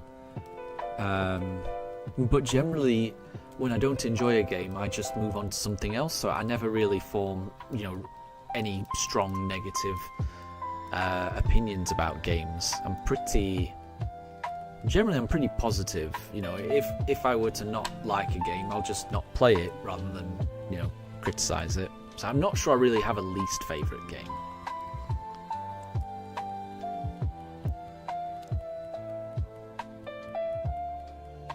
And yes, Wolf, yeah, the Relicanth is based on the Coelacanth, isn't it? Yeah, I learnt that from Animal Crossing. I can remember catching a Coelacanth in Animal Crossing, and I didn't realise it was an actual thing. Because I remember thinking, hang on, this is just a Relicanth. What's it doing in Animal Crossing? Then I realised it's an actual thing, and obviously Relicanth is based on that. So Pokemon and Animal Crossing have both educated me, which is good. So Deb's got one. The flame on its head keeps its body slightly warm. This Pokemon takes lost children by the hand to guide them to the spirit world. Oh, it says takes children by the hand. So Capamon's gone with Litwick, but I'm thinking that hand reference. It might be. I'm trying to think of something else that's got a flame on its head.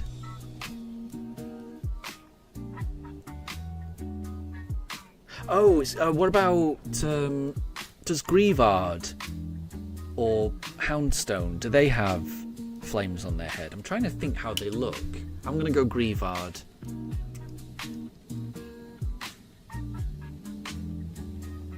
Or Graveyard, I'm not sure how you pronounce it. But the little pupper that does the dance when you fight Rhyme at her gym.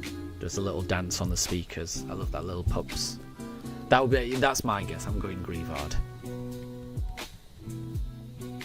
Capamon got it. It was Litwick.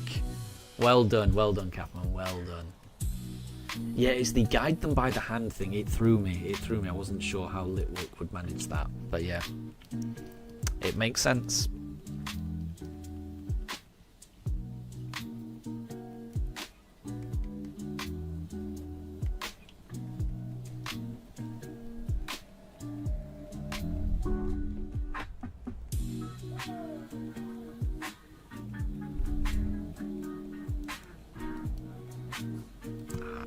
Not a shiny Turtwig, I tell you that much.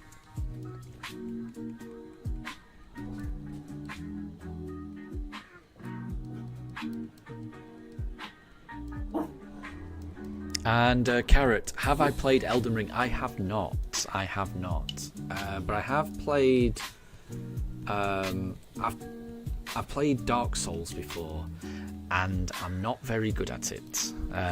You have to be very precise with your timing, and I find the combat really difficult in Elden Ring. I like the combat in Zelda. I can get my head around that. But the combat in Elden Ring, I would imagine, is probably a bit too technical for me. And like Zelda, you can kind of get away with a little bit of button mashing. I get the impression that you might not be able to do that in Elden Ring. So yeah, I've never played it because I've never had a console that can play it. I think it may be coming out for the Switch 2 at some point, or it may already be out, I don't know. So it might be something that I try. I suspect I might struggle with it. From what I've seen, I think it looks like a difficult game.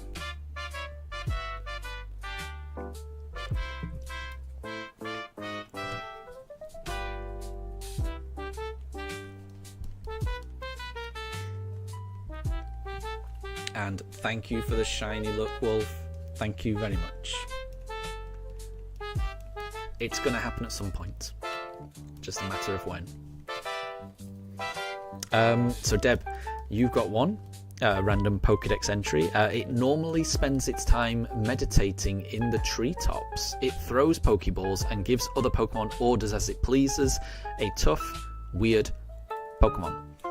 Oranguru's a good. Yeah, I was thinking Oranguru or I can't remember Passimian. Oranguru or Passimian. That's what I would go for. I'm going to go with Passimian if Capamon's gone Oranguru.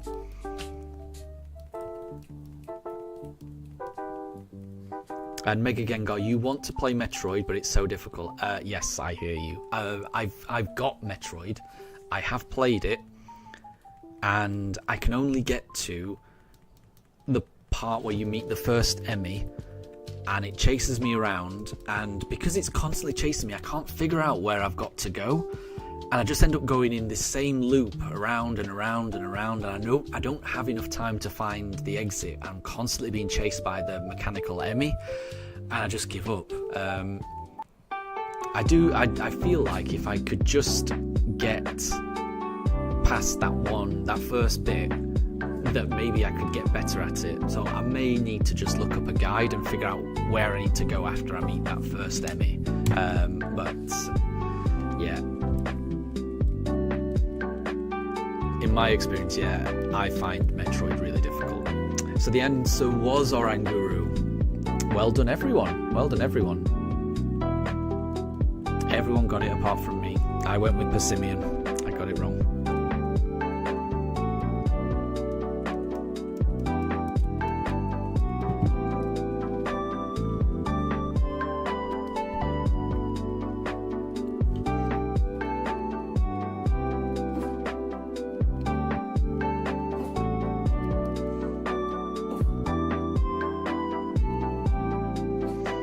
We are approaching 2,850 encounters. I think what we're going to do is we'll do another 20.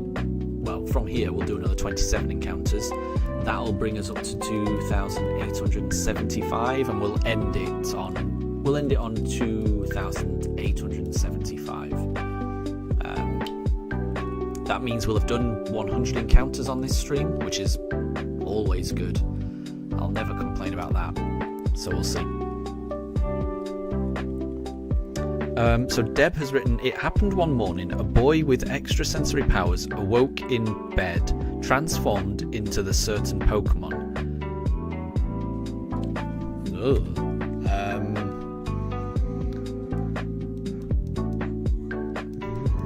Okay.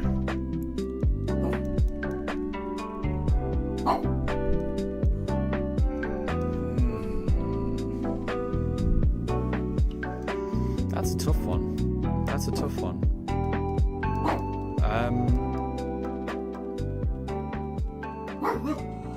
Gengar is a really good shout. Gengar's a really good shout, Wolf. Yeah, now that you've said that, I think that's a good shout. I'm gonna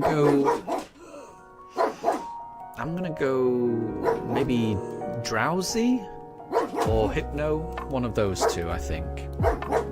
Apologies that Daruk is barking. Bear with me 1 second. Nope. He can hear noises outside. I've got the windows open. Apologies for that. Yeah, so on that one, that is a creepy Pokemon Pokédex entry. Because it's creepy, I'm gonna stick with Drowsy, I think. Capamon is going with Elgium. That's a good shout.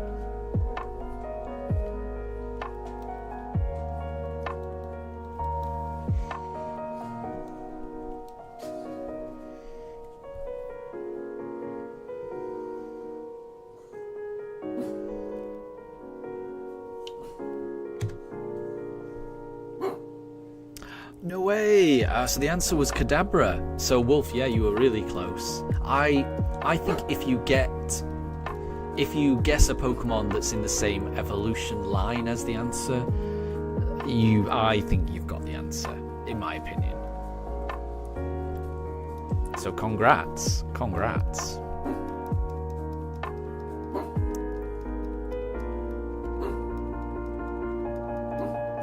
Because I would never have guessed that. Because in my mind, the Abra, Kadabra, and Alakazam, they're kind of like, in my mind, they're foxes. I don't know why I think of them. I would never have associated them with, with kids. I definitely wouldn't have gone with that. There are some very strange Pokédex entries, aren't there? Very strange.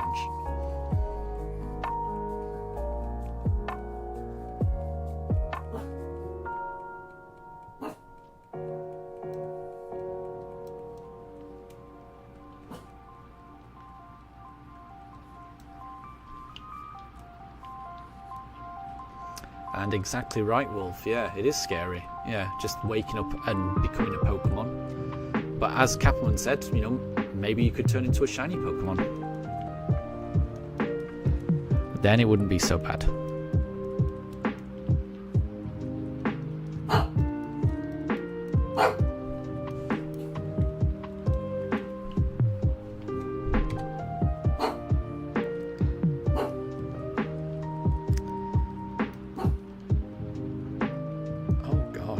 So Deb's got another one.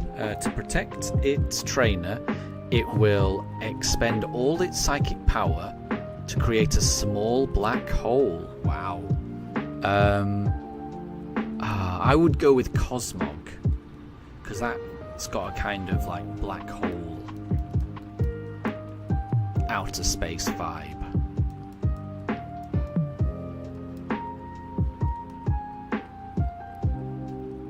But Capamon and Wolf have both gone for Gardevoir. Interesting.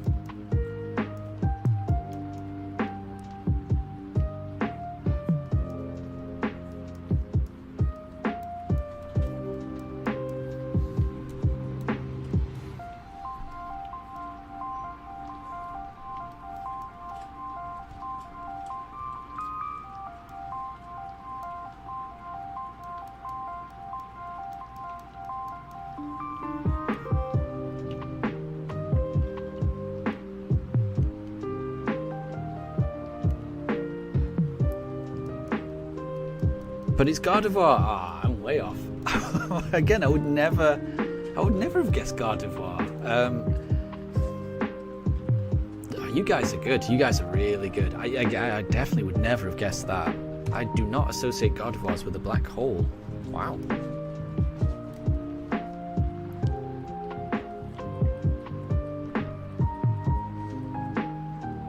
It's a fun game. It's a difficult game, though. I'm really impressed that you both got Gardevoir. I'm really impressed with that. Because to me, yeah, that I would never have guessed that.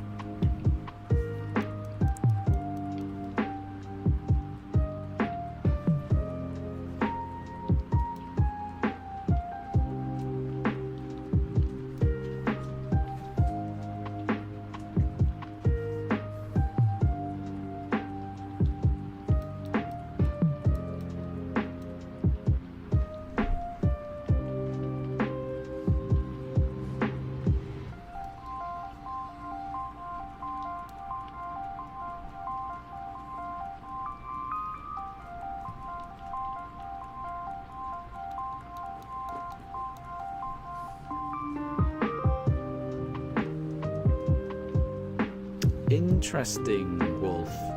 So Gardevoir is known for being one of the most loyal Pokemon, so it would literally risk its own life to protect its trainer. So that makes sense. So when the entry read to protect its trainer, it will expend its psychic power. That immediately drew you to Gardevoir. That's a good point. That is a good point. Yeah, well done.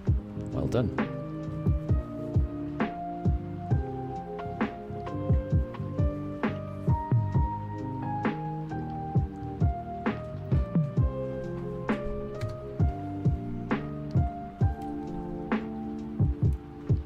And Snapdragon, welcome to stream, good to see you.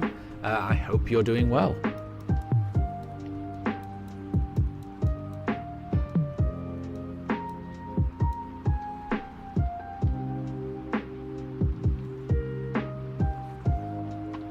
And Deb, you've got another one. It hangs from trees, waiting for its bug Pokemon prey to come to it. Its favourite in Alola is Cutiefly. I would go with Spinarak.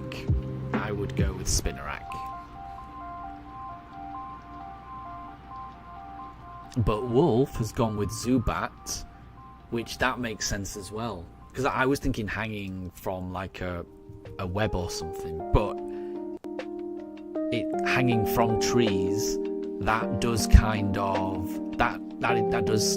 sound more like it's actually physically hanging from the tree, which would make a lot more sense for a Zubat. You're right.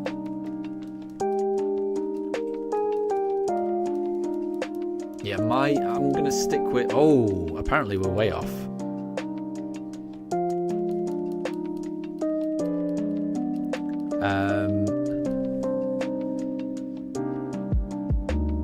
Wait, but I have a better guess. Oh, so maybe I'm not sure. So wait, is Spinarak closer? Oh, Capamon is suggesting Lurantis. Interesting.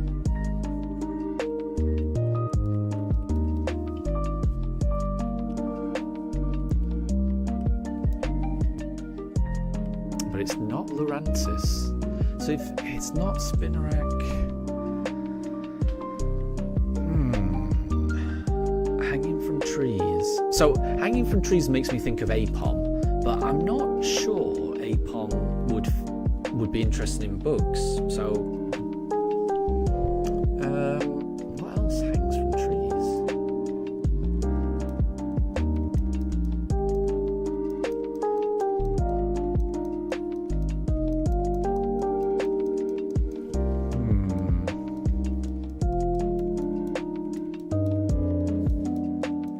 Oh, Snapdragon's got a guess. Snapdragon thinks it could be Mankey. Mankey definitely hangs from trees. Could be.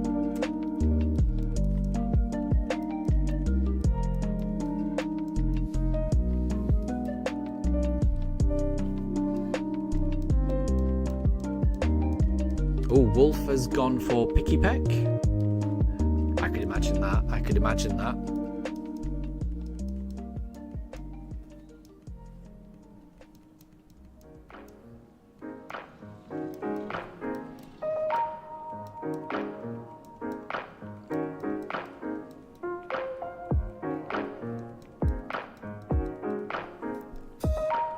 think this is a tough one, Deb. I think this is a tough one.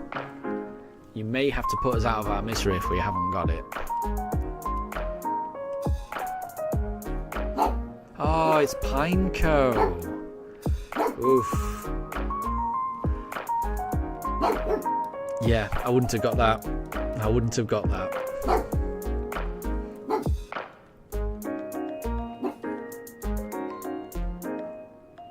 But it does, I mean, it does hang from trees, doesn't it? Yeah.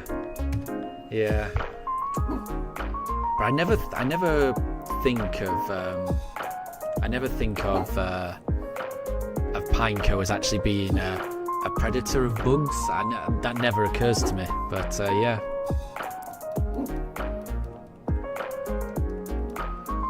It's a tricky game. It's a tricky game.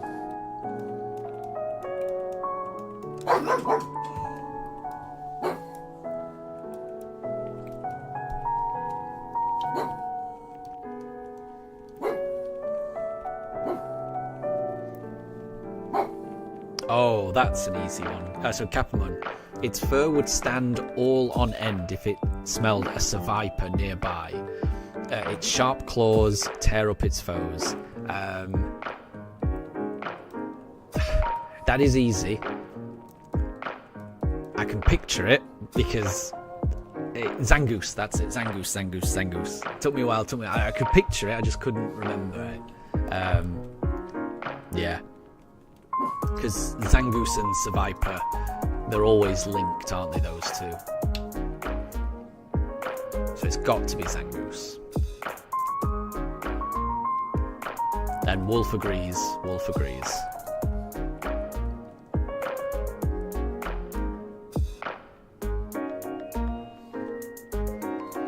And you're right, Wolf. Yeah, Pineco is a bug type, and in real life, bugs do eat other bugs. Yeah, I know Pineco is a bug type, but I just kind of assume it's more of a pine cone, because it doesn't really do much attacking. I always think of it as like an entry hazard type Pokemon, spikes, toxic spikes. I never think of it as actually attacking. Oh. Daruk and me for a barking.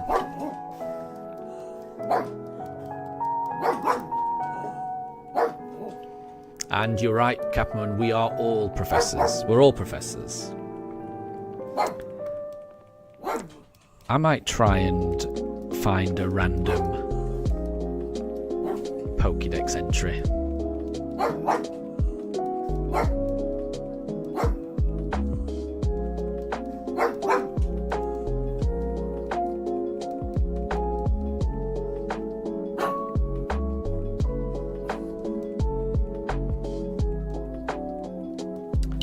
Okay, Deb's got one. Its body temperature is approximately 18,000 degrees Fahrenheit. Water is vaporized on contact. Let me just select this Turtwig. If this Pokemon is caught in the raindrops instantly turn to steam, cloaking the area in a thick fog. I would go Torkoal. It's quite steam and fire-based Pokemon. Yeah, I'm gonna go Torkoal. Wolf suggests Magmar or Macargo. Both of those definitely work really well. Both of those work really well. And Capamon agrees, goes with Slugma or Macargo. So Macargo is a popular one. I'm gonna stick with Torkoal. I'm sticking with Torkoal.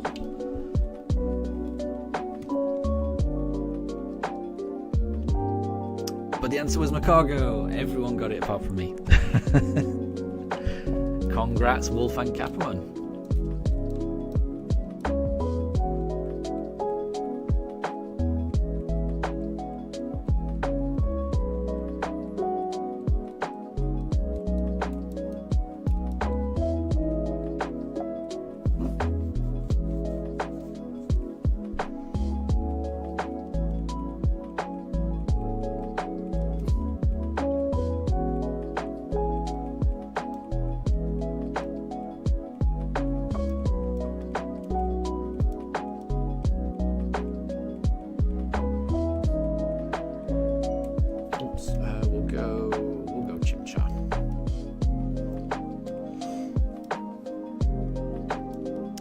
So Deb has got one.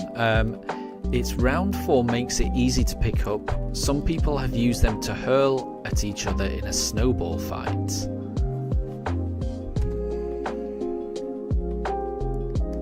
Its round form makes it easy to pick up.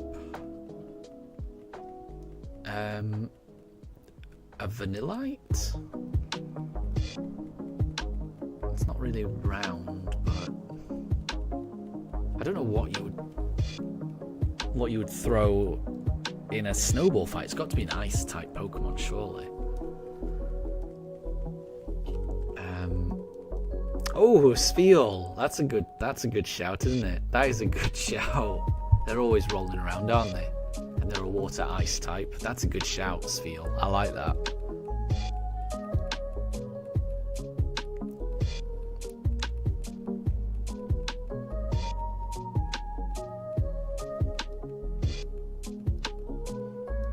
Yeah, I think Spheal is a good answer. I like that answer. I'll stick with Vanillite, but I think Capmon might. Oh, Capmon is way off. Ah, okay. Ooh. A round Pokemon.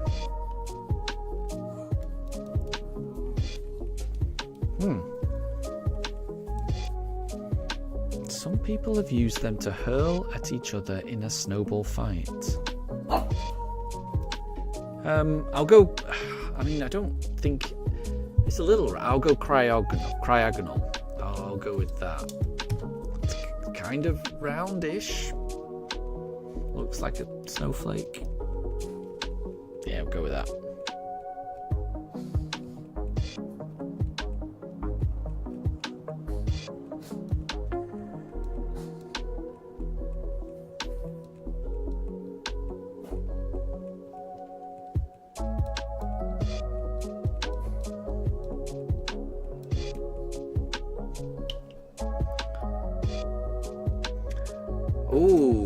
So Deb thinks we're never going to get it.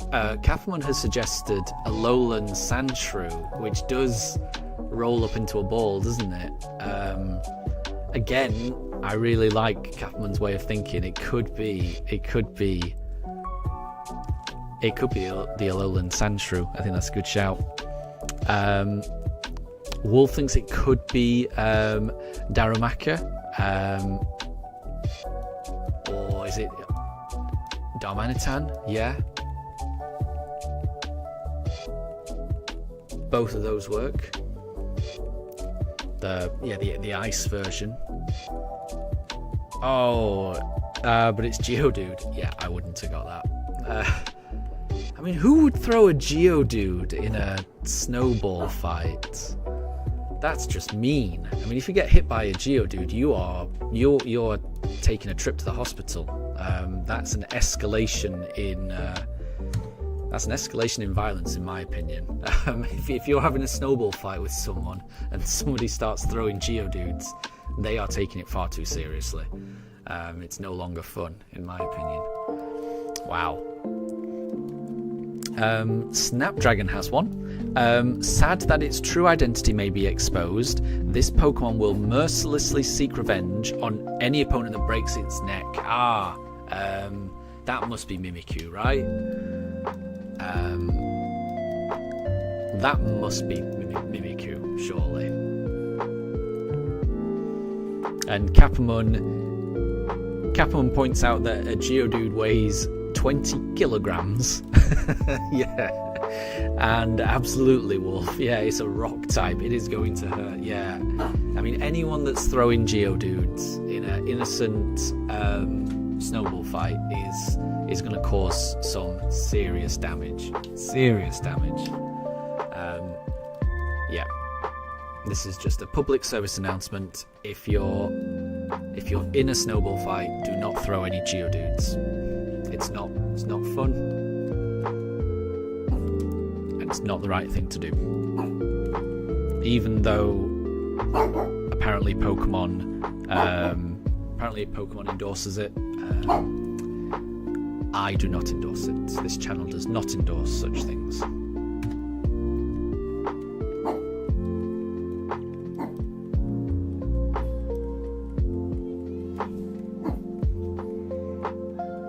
Oh, I didn't get the meaning right.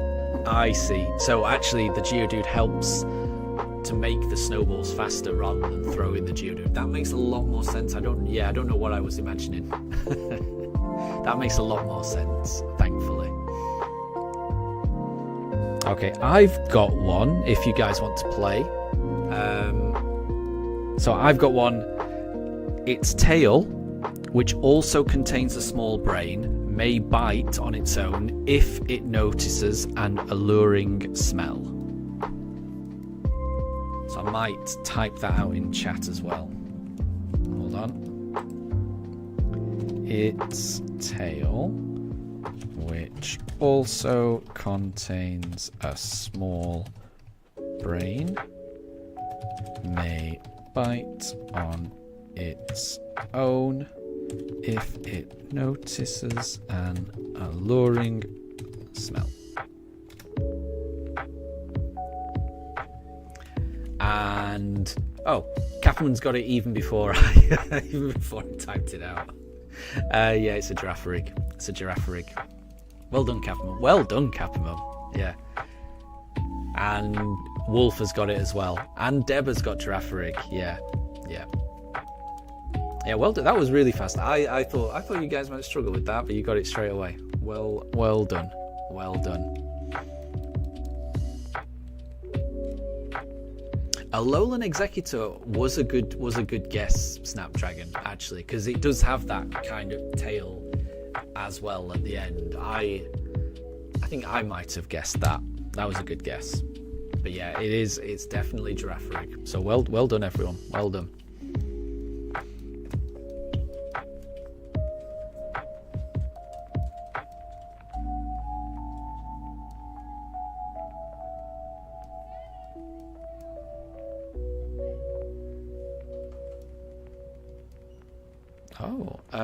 So Deb, its genes are easily influenced by its surroundings. Even its face starts to look like that of its trainer. Wolf has said Eevee. I think I would go Eevee as well. Ditto. Oh, Ditto's such a good shout. I would have gone Eevee. As soon as I saw genes. When I think of genes and evolution. Yeah, when I think of genes, I think of evolution, and I think of Eevee. I would have said Eevee. And now that Catherine said Ditto, yeah, Ditto's such a good shout. Yeah, if I could change my answer, I would change it to Ditto. I think Ditto's a really good shout, Catherine. I should have thought of that. But no, I was the same as Wolf. I immediately thought of Eevee.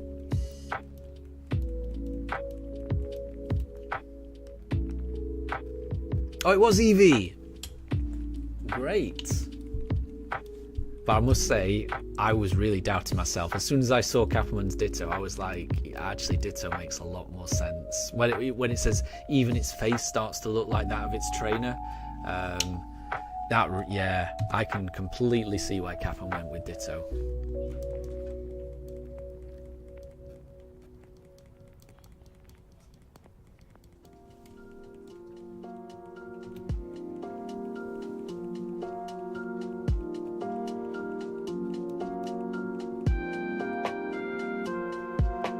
Okay, we are on 2,863 encounters, so we've got 12 more. I'll be ending it on 2,875. So we started the stream on 2,775, so we'll have done 100, which is good.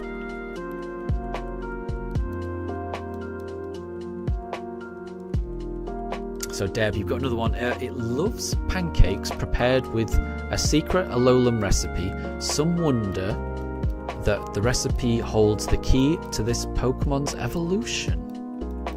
Pancakes. Capman says Alolan Raichu. Interesting. I've never played Sun and Moon, so I don't know. I mean, I know a lot of the Pokemon, but this. I've never heard of a Pokemon that is associated with pancakes. I'm gonna go Alcremie. which I know it's not. I know it's not a pancake, but it's a cake at least, and it evolves with berries and stuff. That's kind of almost like a recipe, maybe. Yeah, I'm gonna go out creamy.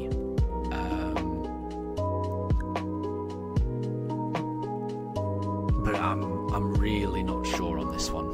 Really not sure.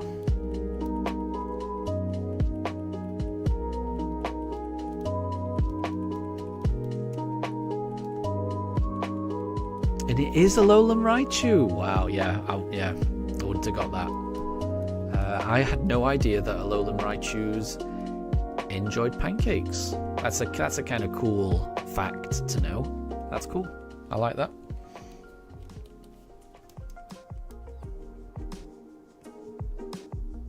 Oh, and Capon, the anime saved you with that one. Interesting, right. That is a good use of knowledge.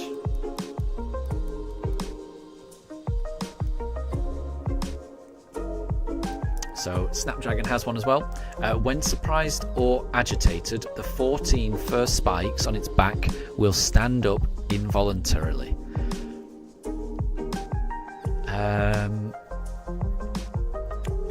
I would go Sand Slash. That Sand Slash has got quite a few spikes. Capmon's gone for Sand Slash as well. Yeah, I would go Sand Slash on that one, I think. I'm trying to think others with spikes that will stand up. There's Turtonator, but I don't feel like Turtonator's spikes will, stand up or anything. I think they're always permanently stood up. Whereas Sand Slash, I get the impression spikes probably do go up and down, when it's relaxed or when it's agitated. So I reckon it is Sand Slash. Oh wait, no, sorry, I misread that. Sorry, it is not Sand Slash, says Snapdragon. I was expecting it to be Sand Slash. Okay, so if it's not Sand Slash,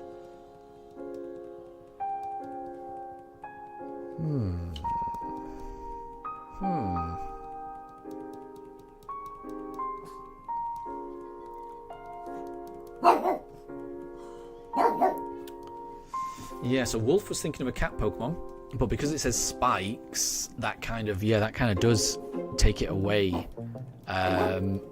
Wolf says Togedemaru. That's an interesting one.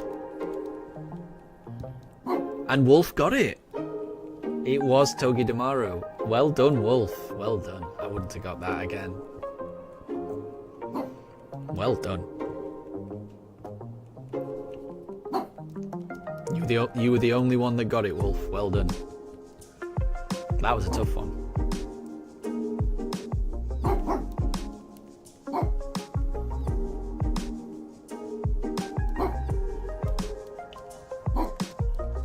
Okay, Deb's got one. Trainers who are crazy for this Pokemon are divided into horn enthusiasts and fin enthusiasts. The two groups do not get along well. Horn and fin. So it must be a Pokemon that has both fins and a horn. Ooh. Mega Gengar has suggested either Goldeen or Seaking. Seaking's a really good shout, isn't it? Because it does have that horn, and it's got fins. I think that's a really good shout. That's a really good shout. I'm trying to think.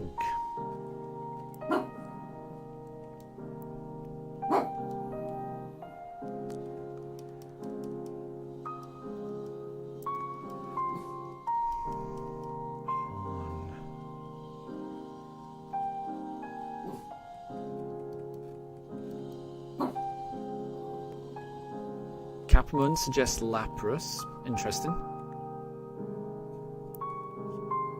I didn't know. Oh. Apologies. Daruk can hear kids are playing outside.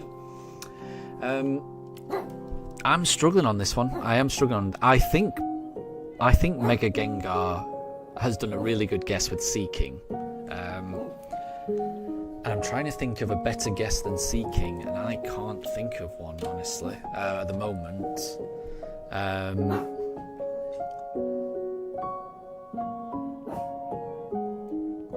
Oh, and Gengar got it. It was Seeking. Yeah, okay, that makes sense. Yeah, because Seeking was the only one that made sense, really. That that had that horn, and it had fins. Yeah, that was a really good guess. Well done, Mega Gengar. Well done. Because I couldn't think of anything, but as soon as you said that, Mega Gengar, it made sense. Seeking made complete sense. So there's some entries where I'm just confused once I find out the right answer, and there's some entries that I'm like, yeah, that makes sense. That makes complete sense. And that's one that makes sense to me.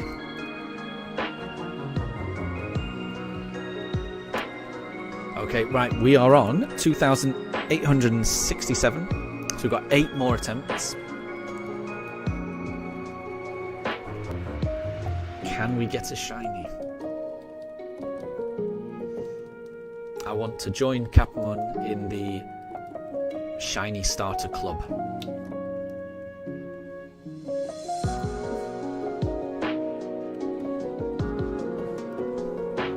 And Capmon can't imagine there being Seeking enthusiasts. And even less so the idea. Oh, sorry, my dogs are barking an awful lot. Bear with me. I'm just going to close the window because I think they're hearing quite a lot of outside noise. Bear with me 1 second.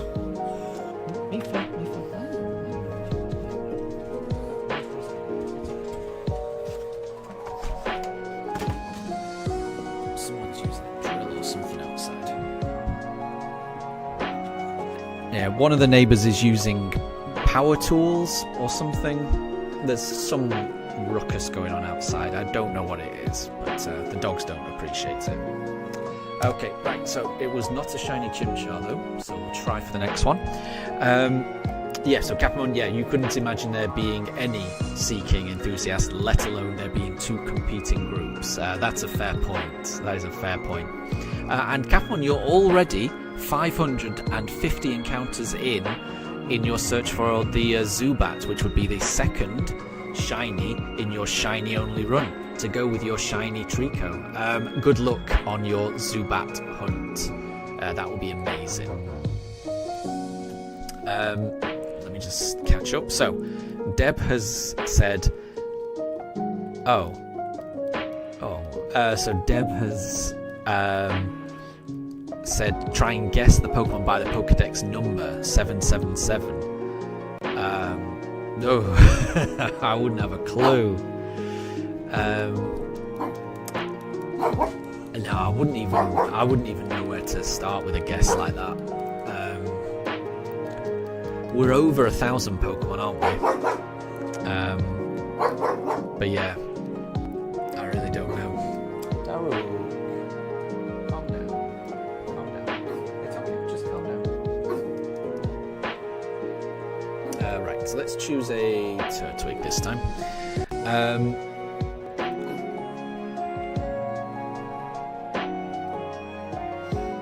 So, Mega Gengar says every Pokemon is someone's favourite Pokemon. Yes, I can completely appreciate that, and that makes perfect sense. Yeah. I think everyone is going to have a different opinion. And so Pokemon 777 was Togedemaru. Snap got that. Well done. Well done.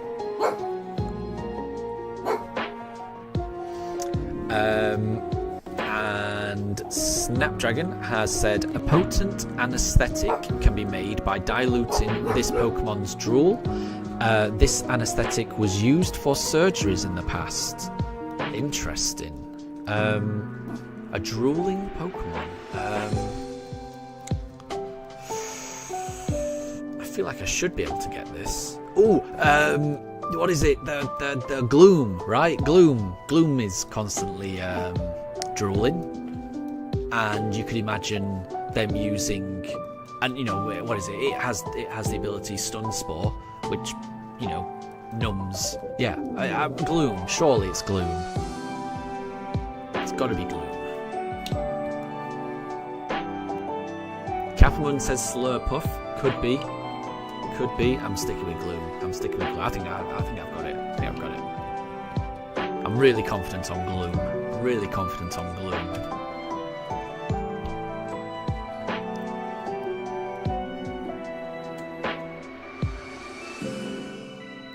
But it's not a shiny Piplup. Right, we've got 5 more attempts. Oh, it's not Gloom. I was so sure it was Gloom. I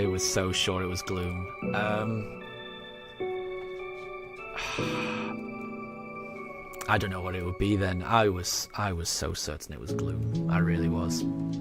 I can't think of any other drooling Pokemon.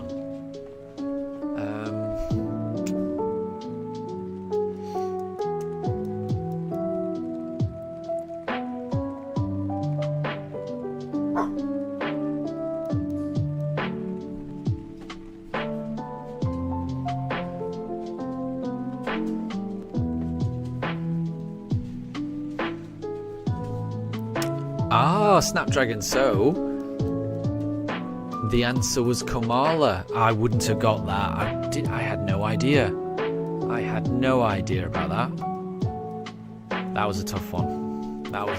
I could not get it. I really thought it was Gloom as well. I was so sure it was Gloom. But that makes sense, I guess. Yeah, I didn't realise that Komala was a drooler. Didn't realise. Interesting. So Deb's got one as well. Its sense of smell is 100 million times better than a human's, so even the faintest scent tells it everything in the area. It's like it can see with its nose. I mean, it's got to be some kind of... I think it's got to be some kind of dog Pokemon, surely. Dogs are really good with smells. Capamon is suggesting Nosepass, which that makes a lot of sense. Actually. That does make a lot of sense.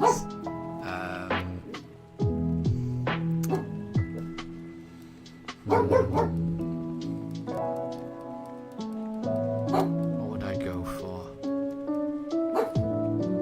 I'm gonna go with Houndour. I think I'm going to go with Houndour. So Snap agrees with Nosepass. I think Nosepass probably is a good one. Tom, Wolf, you're thinking of a snake. That's a good shout, actually. Or maybe a dog. Yeah, maybe. I've got to. Now you've said that Silly Cobra kind of has. It's got quite a pronounced nose, doesn't it? So it could be... I think if I was to have another guess, I might say Silly Cobra, but I'm going to stick with Houndour.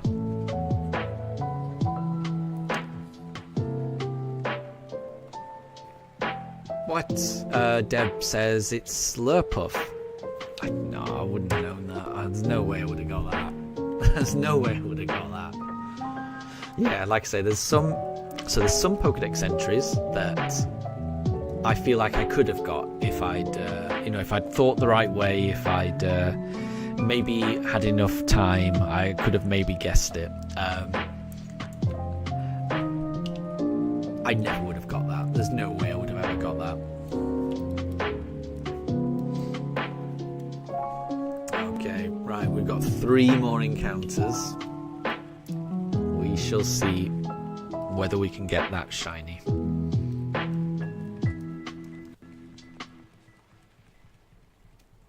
Some of these Pokédex entries are so difficult. So difficult.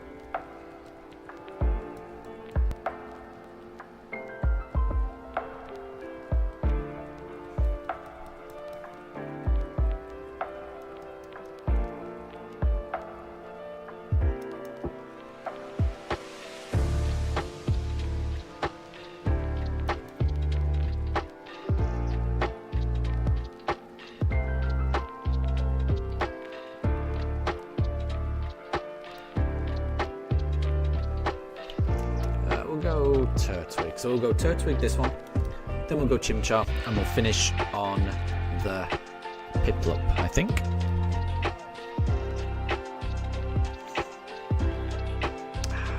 We have not found a Turtwig in this stream, sadly. So we'll try a Chimchar next. Deb. So, the small ball on its head holds the nutrients needed for evolution and is very sweet and tasty. And this is from the Pokemon Pearl Pokédex entry, so it must be, you know, from generations 1, 2, 3, or 4. Wolf thinks it's a Spoink, which is a good shout. I'm trying to think of another Pokemon that's got a ball on its head.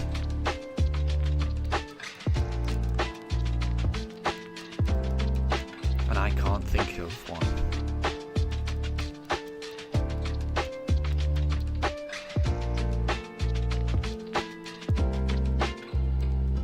It's not Spoink, apparently. Interesting.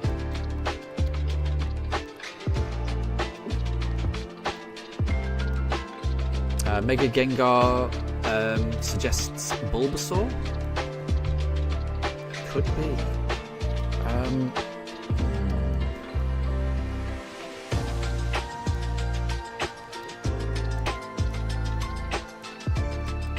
It's a really tricky one.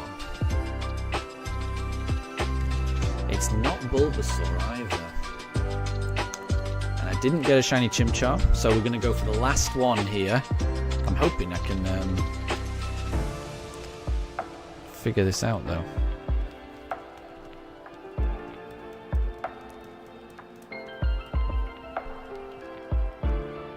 Oh, Wolf is thinking Darumaka.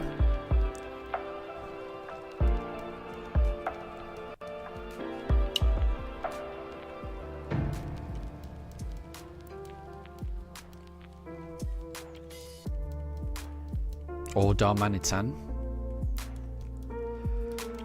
Ooh. I think this one's really difficult. I do.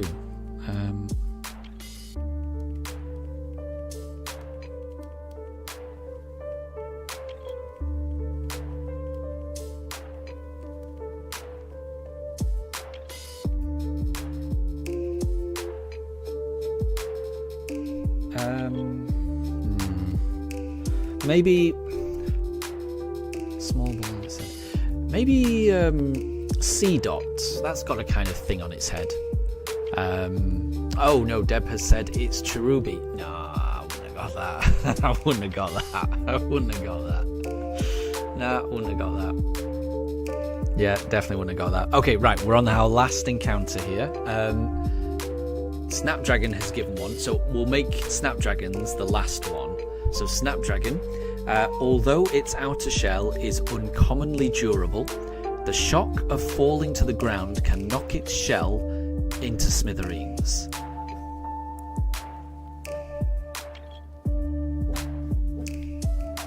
I'm gonna say...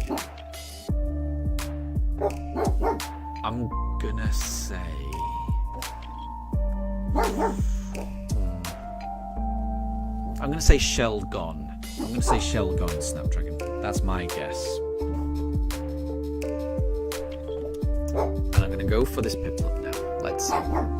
Apologies that my dogs are barking.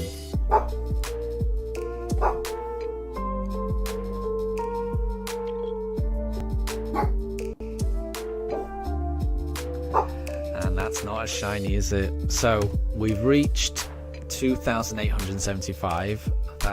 That's all the encounters we're going to do this evening.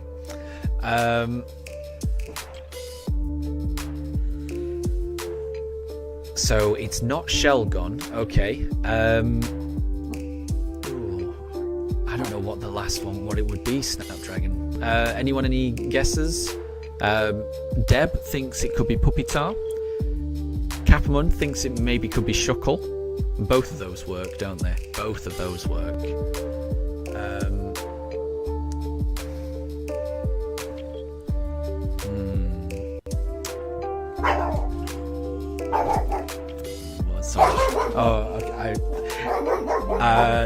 Yeah, I think Snapdragon, you may have to let us know what it is, because I think I may have to end the stream soon. I think we are going to need the answer, Snapdragon. I think my dogs are getting restless. They can hear things outside, so I think I need to take them outside, unfortunately. And it was Minio. Yeah, I wouldn't have got it. That's a good one, and it does make sense. That now you said it, that does make sense. Okay, right. Well, thank you, everyone. And yeah, thank you to all who have participated in this little game. I think this was your idea, wasn't it, Deb? You started this, and it's a really nice way of just passing the time, because some of these entries are very crazy. Yeah. So we get to learn about Pokemon by by having stuff like this. So yeah, it was very interesting. Have a wonderful rest of your day, everyone. Have a wonderful rest of your day, everyone. Yeah, we didn't get the shiny this stream, but we may get it next time. Of course, we could get it next time. But I hope everyone has a wonderful rest of your day, and I'll catch you all later. Thank you all for joining the stream. Thank you all. Bye, everyone. Bye.